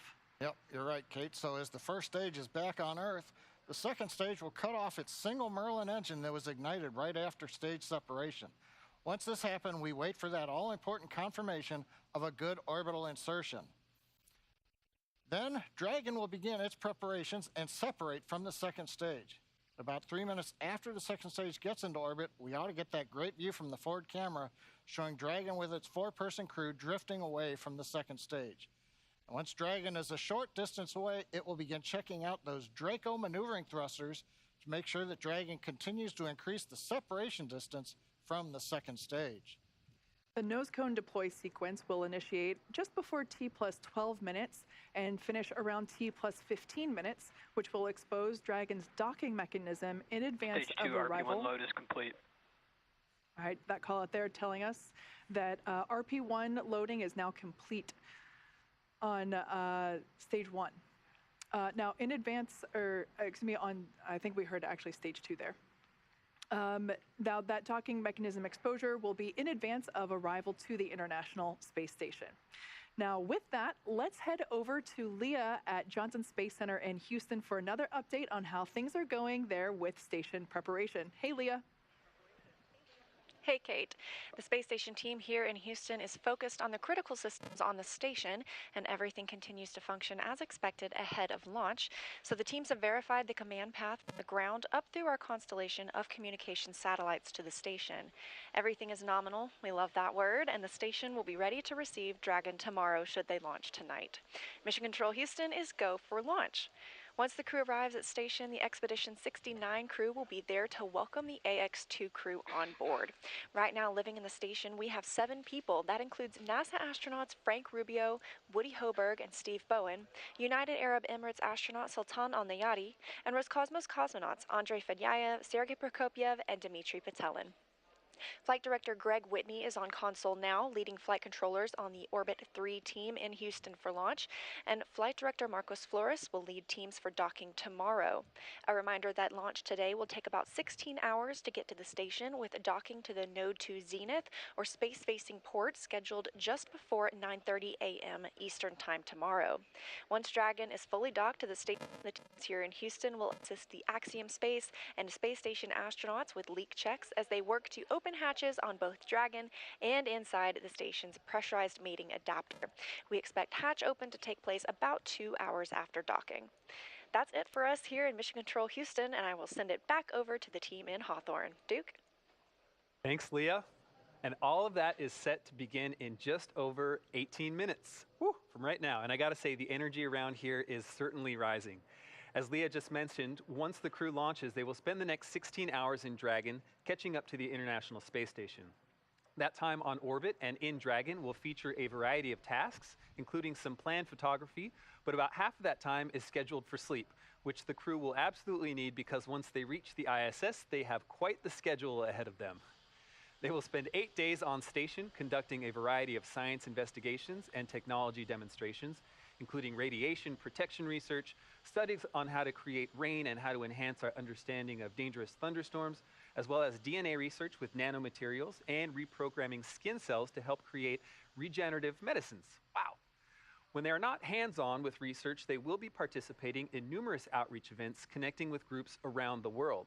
John, for instance, will use the station's ham radio to share a message with students. Beyond all that, Commander Peggy Whitson has assured us that each of them will carve out some time to simply pause and look down at the planet below as it speeds by at a cool 17,500 miles per hour.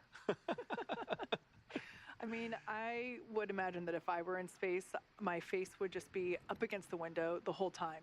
On station, just in the cupola the whole time. Yes, exactly. Now, as we've said before, we have an instantaneous launch window. That means that we have 1 second. We're targeting 5:37 p.m. Eastern Time, 2:37 p.m. Pacific Time. So just 16.5 minutes from Stage now. 2 LOX load has begun.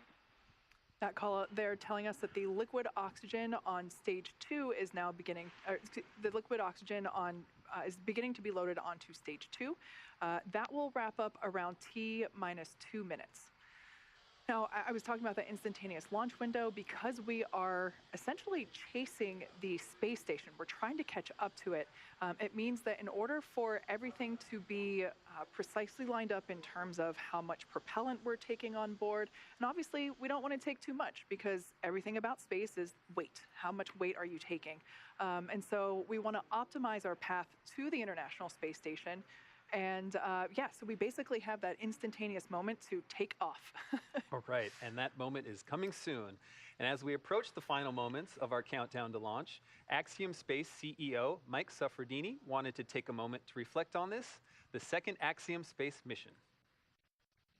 This mission today is very meaningful for Axiom Space. It's a watershed moment because it's our opportunity to really start bringing the rest of the world to the International Space Station. We're honored that the Kingdom of Saudi Arabia is flying with us here today. The 2 crew members flying are fantastic. They've done a great job in training. Of course, John Schaffner's been with us for a while. He's a backup on AX-1. We're excited for him to fly. Of course, the commander's Peggy Whitson, and while she's the first woman commander for a commercial mission, that's a big deal to us.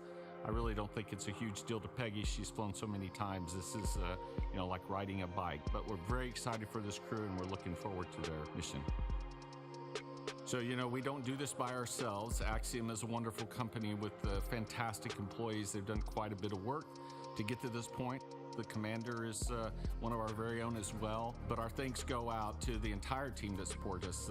Axiom done a fantastic job in preparing for the mission and the medical and all the work that's gone into getting the crews ready to go fly. SpaceX, with its fantastic, reliable Dragon spacecraft and Falcon launch vehicle, have prepped the crew and the vehicle, and it's out on the launch pad ready to go. And of course, NASA, we can't do any of this without NASA, who has worked with us along the way, allowed us to have this opportunity, and will work with us on orbit. And of course, the investors. The reason why we get to do what we're doing as a company and build this space station and do these missions is because the investors that are with us along the way. So it's the entire team that has supported us and worked with us throughout this last several months as we prepared for this mission, and we're thankful to them all.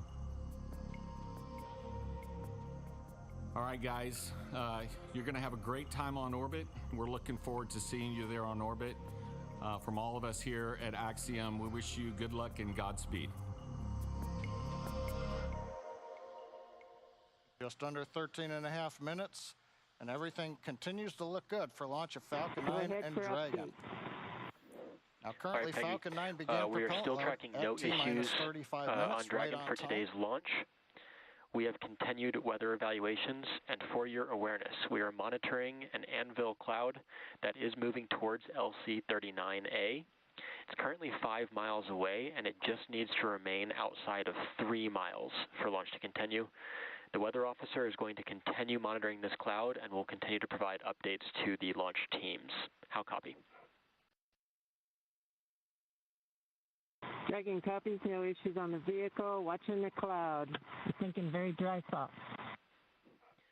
Good readback, and just a reminder that for the Falcon 9 valve, the Falcon team is going to be performing that manual evaluation of the manifold pressure until T-minus 35 seconds.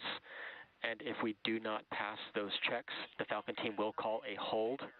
If the evaluation passes, there will be no call made, and we will continue with the countdown. So again, at T-minus 35 seconds following the manual evaluation, if we do not pass those checks, the Falcon team will call a hold. But if there is no call, we have passed the checks, and we will continue with countdown. Dragon copies. Manual evaluation. We'll call a hold if it's not passing the checks. Expect no call if it looks good. Good readback. I like that comment. Thinking dry thoughts. Now we're talking about propellant loading. RP1 fuel is completely loaded on the second stage. Fuel loading is continuing on the first stage. We're just about full. It'll finish up at the T-minus 6 minute mark. Densified liquid oxygen loading is continuing on the first stage and the second stage. Both stages well underway. First stage is nearing a completion, but it won't wrap up until T-minus 3 minutes. The second stage just began a few minutes ago. That'll wrap up at T-minus 2 minutes. As we get closer to launch, we will do various checkouts. One is the thrust vector controllers. These are what move the engine nozzles around on the first and second stage engine. And when we move those nozzles, we call it TVC wiggles. Those will be done inside 10 minutes. We'll also be doing checkouts of throttle valves on the engine. Now the range currently is go. Air and sea space are clear. The weather, you heard the briefing from the Corps up to the crew. We're watching one anvil cloud. It's within 5 miles, but it's got to just stay more than 3 miles away, and we will be go to fly. And meanwhile, the Dragon team also had reported they're working no issues. Everything is complete through the countdown. The comm checkouts are finished. The access arm is retracted. The launch escape system is armed. The crew is strapped in and ready to go. We're coming up on final instructions of the crew. We'll hear that at T-minus 10 minutes. They'll configure their displays for launch. They'll get the last messages, and then we'll go into the terminal countdown sequence. Let's listen into the countdown net. Dragon, SpaceX, confirm crew displays are configured for launch. And SpaceX, Dragon, we can confirm crew displays are configured for launch. SpaceX copies. And on behalf of the entire SpaceX team, we are honored to have you aboard Dragon Capsule Freedom today on its next trip to the International Space Station and the second Axiom crew mission. We wish you a great mission, good luck, Godspeed, and enjoy the ride. Let freedom fly. Hear the crew calling back to the ground, let freedom fly. We see them applauding. Everything continuing to look good. We're coming up on 9 minutes to launch. Next major event is going to be engine chill at T-minus 7 minutes.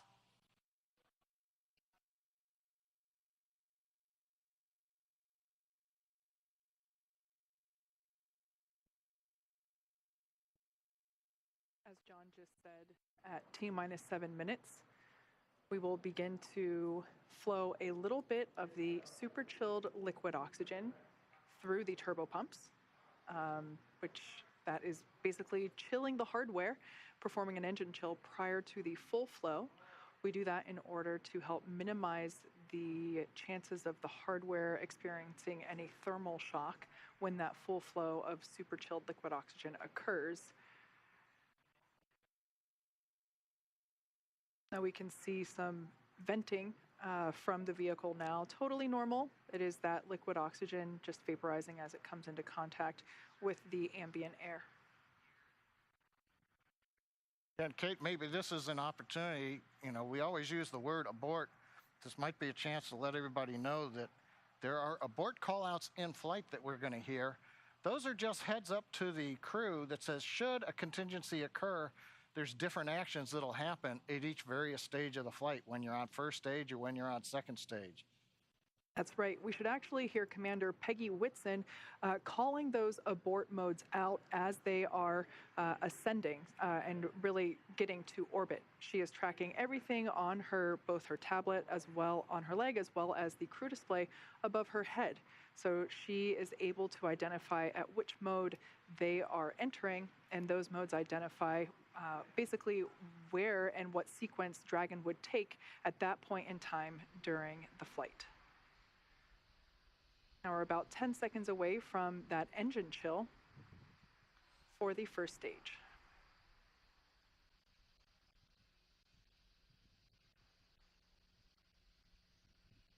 Engine chill has started.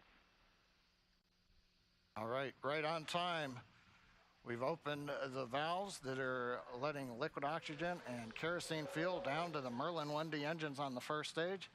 Our next major activity coming up at T-minus 6 minutes approximately, we'll hear the announcement that fuel loading is complete on the first stage. And one other comment, while we were hearing the briefing to the crew at the T-minus 10 minute mark, we also heard reference to a call out that may or may not be made at T-minus 35 seconds. Many of the checkouts of the Falcon 9 are done by computer in the last minute. There is one today that requires an engineer to look at some data. If, for example, that system had an issue, that would be called out at T-minus 35 seconds. Right now, everything continues to look good, though, on Falcon 9.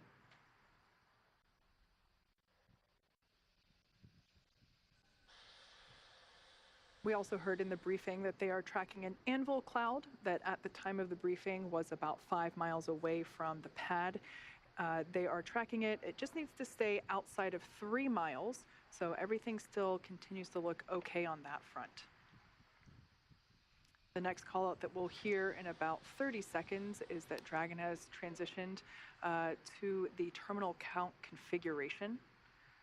That's basically an indication that the Dragon spacecraft has taken over the spacecraft's countdown and will at that point be on internal power.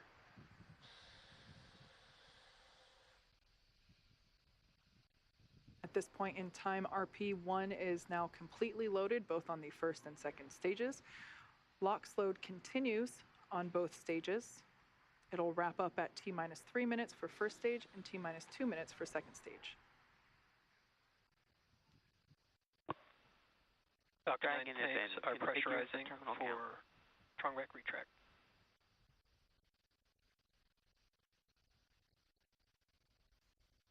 Pressurization call out. We are putting pressurized gas helium onto the stage in preparation for opening up the clamp arm that's around the top of the second stage. That'll happen just at about the T-minus 4 minute mark. The clamp arm will open, and about 10 seconds after that, the strongback, the structure alongside the Falcon 9, will recline just about 2 degrees away. We've heard the call out, strongback is retracting. That starts the sequence now in the ground computer to open the arms and then recline that strongback about 2 degrees away. At liftoff, hydraulics will then pull the strongback to a position about 45 degrees away from the rocket as it flies out of the launch mount. See the arms opening up now around the second stage. We should now be able to see that strongback retract just a couple degrees away from the launch vehicle. Upon liftoff, it will move back even further in order to clear the way for Falcon 9. Looks like we can start to see that movement now. This structure is what is utilized to horizontally integrate the vehicles while still in the hangar, as well as transport them horizontally to the launch pad and then raise them to their vertical launch position.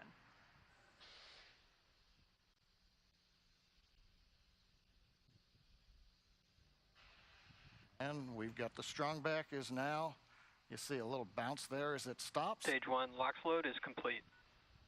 And right on time, stage 1 LOX load is complete. We're down to just loading a liquid oxygen on the second stage. That'll wrap up just after T-minus 2 minutes, at which point we'll have the 1 million pounds of propellant on board Falcon 9 ready to fly. We can see the vehicle continuing to vent some of that gaseous or the liquid oxygen that has now vaporized. Dragon is in terminal count and is on internal power.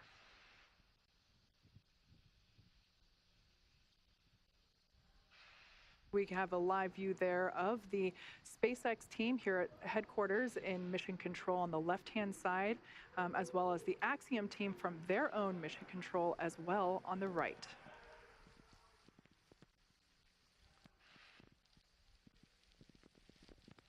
Dragon SpaceX for weather. Looks like the system has cleared, and we're looking like we're go for launch for weather. All right, we've heard a good news information to the crew. Dragon copies. We're letting them know that it appears the weather is going to avoid the area. That is great news indeed.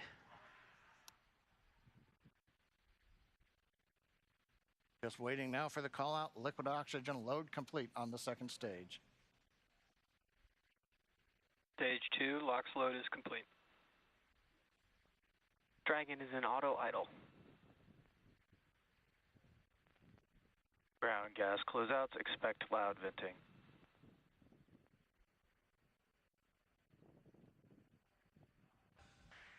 At venting, we're now bleeding off excess pressure in the strongback. That's what's giving that large white plume as cold gas meets the warm Florida air and condenses the moisture. We're coming up on 1 minute where the flight computers will take over the sequence. Let's listen in to the launch of Falcon 9 with Dragon and the Axiom 2 crew.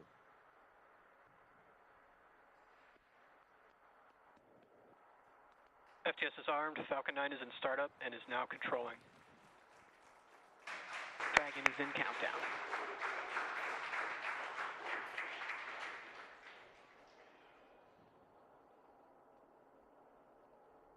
Dragon, SpaceX, go for launch.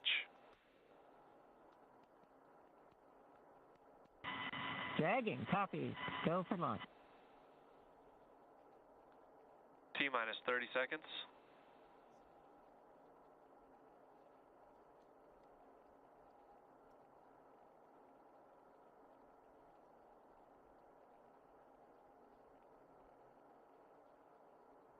T-minus 15. T-minus 10, 9, 8, 7, 6, 5, 4, 3, 2, 1. Engines full power. And liftoff, Falcon 9. Go Axiom. Stage 1 Alpha. Copy 1 Alpha. Together we expand what is possible in low Earth orbit. Ad Astra and Godspeed AX2.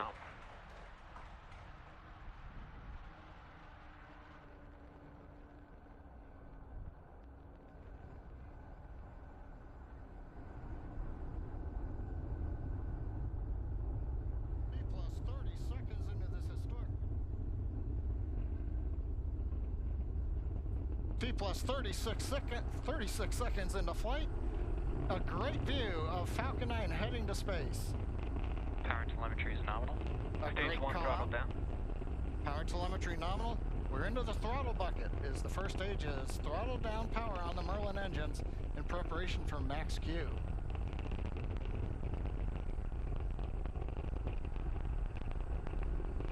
Falcon 9 is supersonic. Faster than the speed of sound as we're getting great views from the first stage camera looking back at Kennedy Space Center Complex 39A. Stage 1 throttle up. Max Q. We're out of the throttle bucket. Stage 1 Bravo. Copy 1 Bravo.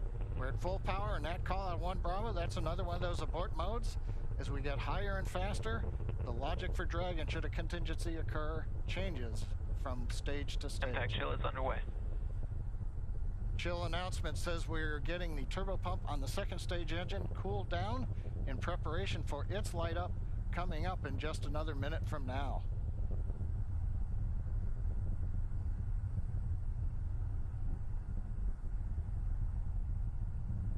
Again, great views looking back, and you can see the contrail as we left 39A and the shadow of the contrail against the cloud deck around Florida.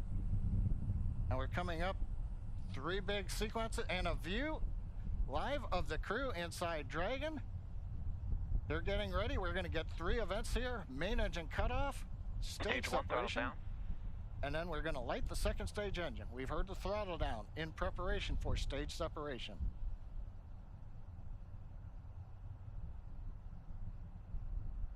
Nico. 2 Alpha. Stage separation confirmed. Copy, 2 Alpha. And back ignition. Stage 1, boost back startup. All right, stage separation. We've lit the second stage engine. The first stage is into the boost back burn, working its way back towards Cape Canaveral. Views on the left side, that's the first stage. Engines running as we come back to the launch site, or the landing site. Second stage engine nozzle is visible on the right side as we're powering the Axiom 2 crew into low Earth orbit on the way to the International Space Station.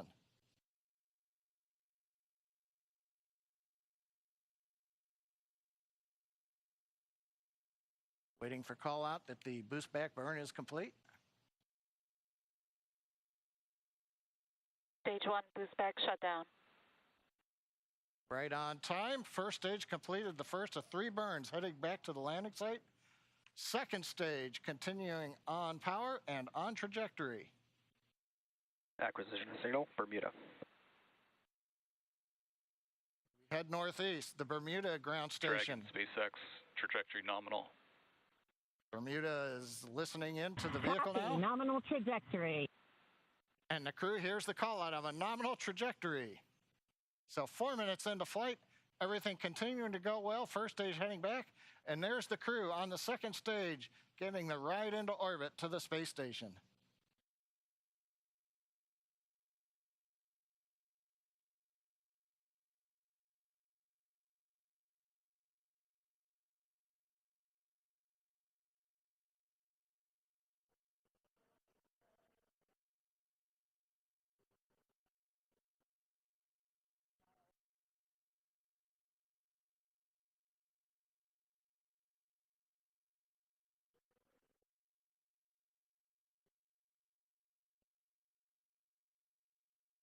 Coming up, we're waiting for the next trajectory call out from the guidance officer. Dragon, SpaceX, trajectory nominal.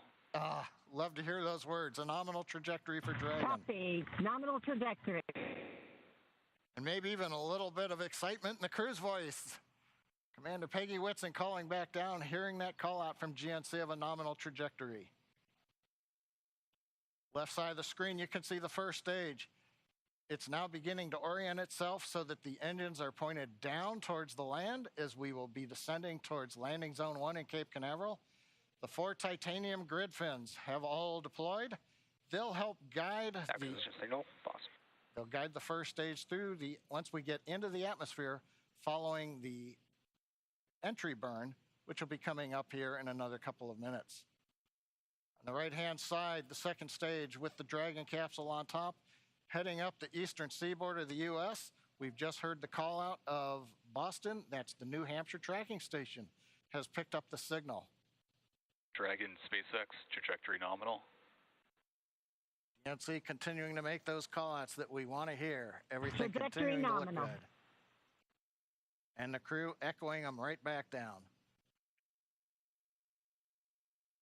Good comms with the crew. We've been able to bring some live video shots from inside the capsule as they're headed to space.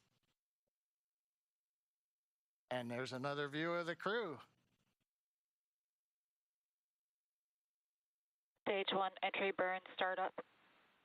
And there we heard that the startup burn for that stage 1 booster, you can see it there on the left-hand side of your screen, has now begun.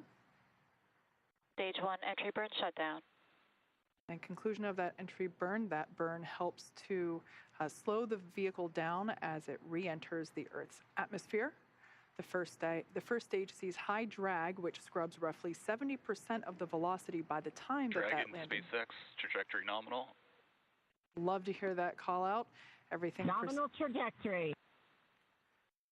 Beautiful view of planet Earth coming to us from the second stage views on the right-hand side. Left-hand side, our first view of the Space Coast once again. This booster is attempting a landing at LZ1. Stage 1, transonic. That booster is now traveling near the speed of sound. Live view coming to you from one of our tracking cameras. We can see the grid fins actuating to help steer the booster down. Stage 1 landing burn. Stage 2 FTS has saved. Standing by to... Stage 1 landing leg deploy.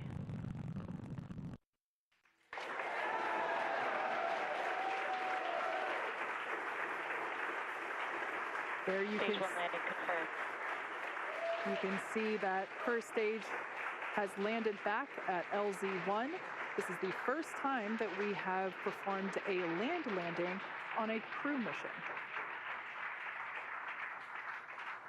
Coming up next will be second engine cutoff, or SECO, and that's where after that engine cuts off, the second stage will coast for a few minutes until Dragon is commanded to separate. Stage 2 is in terminal guidance. We're expecting SECO to occur in about 20 seconds.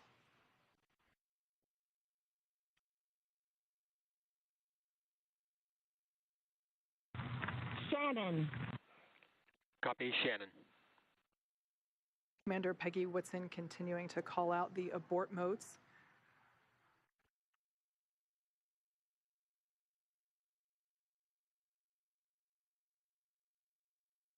SECO. All right, on time shutdown of that second engine. Also confirming that the launch escape system is now disarmed. Dragon SpaceX, nominal orbit insertion. All right, and there's that call out. We can confirm good orbital insertion. Copy, nominal insertion. Dragon SpaceX, launch escape system disarmed. We can see the crew playing with their harnesses. Copy. Now that they are in 0G, which I think we just got a view of our 0G Stuffy.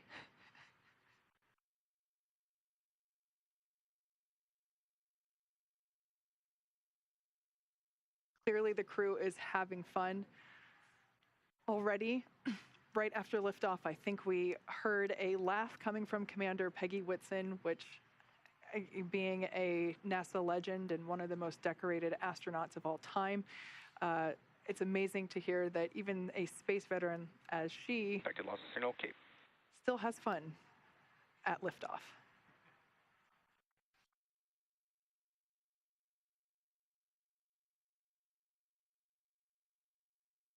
The next event that we have coming up at just around T+12 minutes is Dragon separation. That's where the Dragon spacecraft and trunk, so collectively referred to as the Dragon spacecraft, will separate from the second stage. Acquisition signal, Finland. After that separation, we will begin to deploy the nose cone, which exposes the forward bulkhead thrusters as well as the forward hatch. That forward hatch is what the capsule utilizes to autonomously dock to the International Space Station.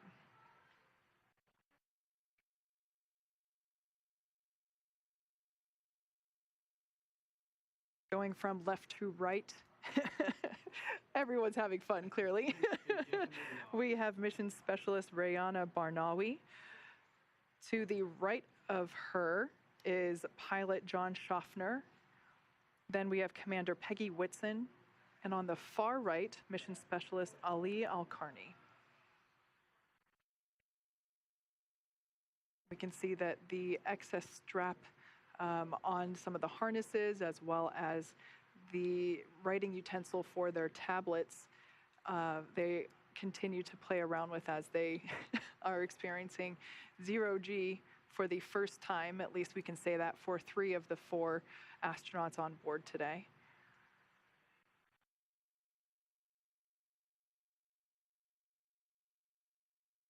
Now we are standing by for Dragon separation, which is expected to occur in the next few seconds.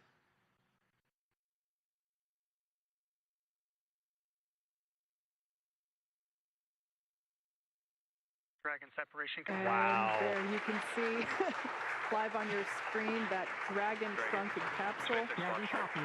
Dragon copy. That's a really cool view. That's Dragon SpaceX launch director. A very great flight. Wish you safe travels. And a few words from our chief engineer as well. Thanks for putting your trust in the Falcon 9 team. Hope you enjoyed the ride to space. Have a great trip on Dragon. Welcome home to Zero G, Peggy. That was SpaceX Chief Engineer Bill Gerstenmaier. Good to be here. It was a phenomenal ride.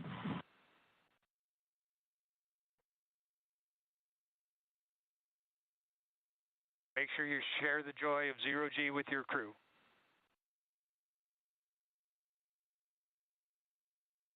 We will do that.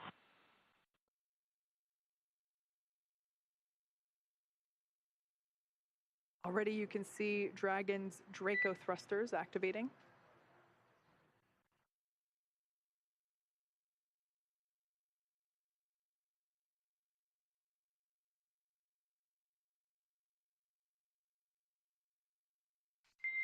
Dragon SpaceX, nominal dehumidifier activation and service section Draco checkouts. Nose cone deploy is in progress. Hooks are opening. Dragon copies. All right, great news there to let us know that the hooks, there are two sets of hooks. Signal, Bermuda. Two sets of hooks that are now disengaging. And once that is complete, we are able to deploy, open the nose cone.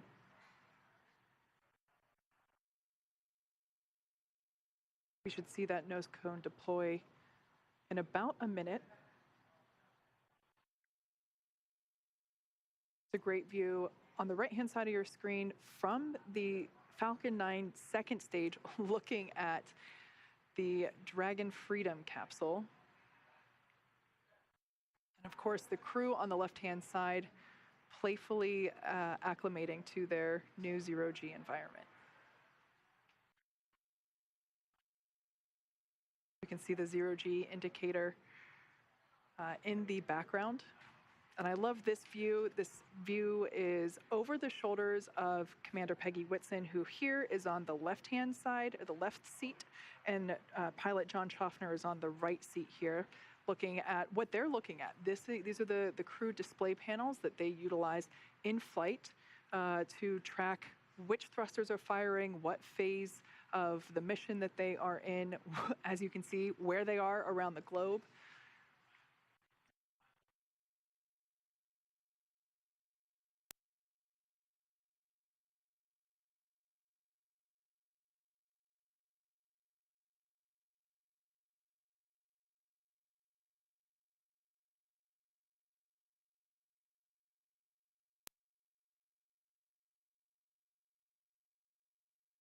All right, as we can see, crew getting acclimated. The nose cone hooks are in the process of being disengaged, so they are starting to open. And once that is complete, we are able to open the nose cone and expose the forward hatch. So incredible. Well, today's launch is certainly one more for the history books, and yet the story is just getting underway. Leah, with the crew officially on their way to the International Space Station, how are things tracking there in mission control at Johnson Space Center? Hey, Duke. Well, the chase has officially begun with Dragon heading toward the International Space Station. So with successful launch of Axiom Mission 2 at 7 p.m. Eastern, the teams here at NASA's Johnson Space Center are going to be monitoring Dragon's flight to the International Space Station over the next 16 hours. Our role in this journey really kicks in at a period called Integrated Operations. This is where Dragon is much closer to the station. And at this point, NASA, SpaceX, and Axiom space teams are all in lockstep to get the crew safely docked. The teams here are preparing for a docking of AX-2 to the station at about 9:30 a.m. Eastern Time tomorrow. We're going to begin joint coverage of that phase at 7:30 a.m. Eastern Time. But for now, that'll be it for us in Mission Control Houston tonight, and I'll be back with you tomorrow for docking. Back to you, Kate and Duke. Leah, Now, over the next 16 hours, Dragon will execute a series of burns to gradually raise and line up the AX-2 crew for docking with the International Space Station in what we refer to as activation and rendezvous phase of the mission. Now, in just a few minutes, the crew will get to change out of their spacesuits and get a little bit more comfortable for flight, and will enjoy their first meal aboard the spacecraft. I'm sure that'll be a lot of fun, the first time for 3 of them eating in microgravity. And then at 2 p.m. Pacific, they will get ready for a rest period that will last about 10 hours, 8 hours for actual sleeping, and a couple hours for pre- and post-sleep activities. And then before they arrive at the station, we'll have 2 potential opportunities to chat briefly with the crew on orbit. One later this morning around 11:10 a.m. Pacific, and one early tomorrow about 12:10 a.m. Pacific. While we're hopeful that one of these will work out, neither opportunity is guaranteed, as they are dependent on both crew schedule and ground station coverage. But if we're able to support, we'll make an announcement on our social media channels no later than 15 minutes before the event start time. But in the meantime, be sure to keep tabs on the mission at axiomspace.com, and you can also keep track of Dragon's flight on spacex.com/launches. And even if we aren't able to talk live with the crew, we will continue to provide updates on the mission across our social media channels. And starting at 7:30 a.m. Eastern, 4:30 a.m. Pacific on Monday, May 22nd, we will pick back up with our live joint coverage of the AX-2 crew's approach and docking to station with NASA. Please keep an eye on Axiom and SpaceX social channels for updates, as there will be plenty of incredible moments to share with you over the next 10 days. And so, from all of us at Axiom Space, thank you, SpaceX. Thank you, NASA. This is just the beginning. And thank you for tuning in. We hope to see you soon.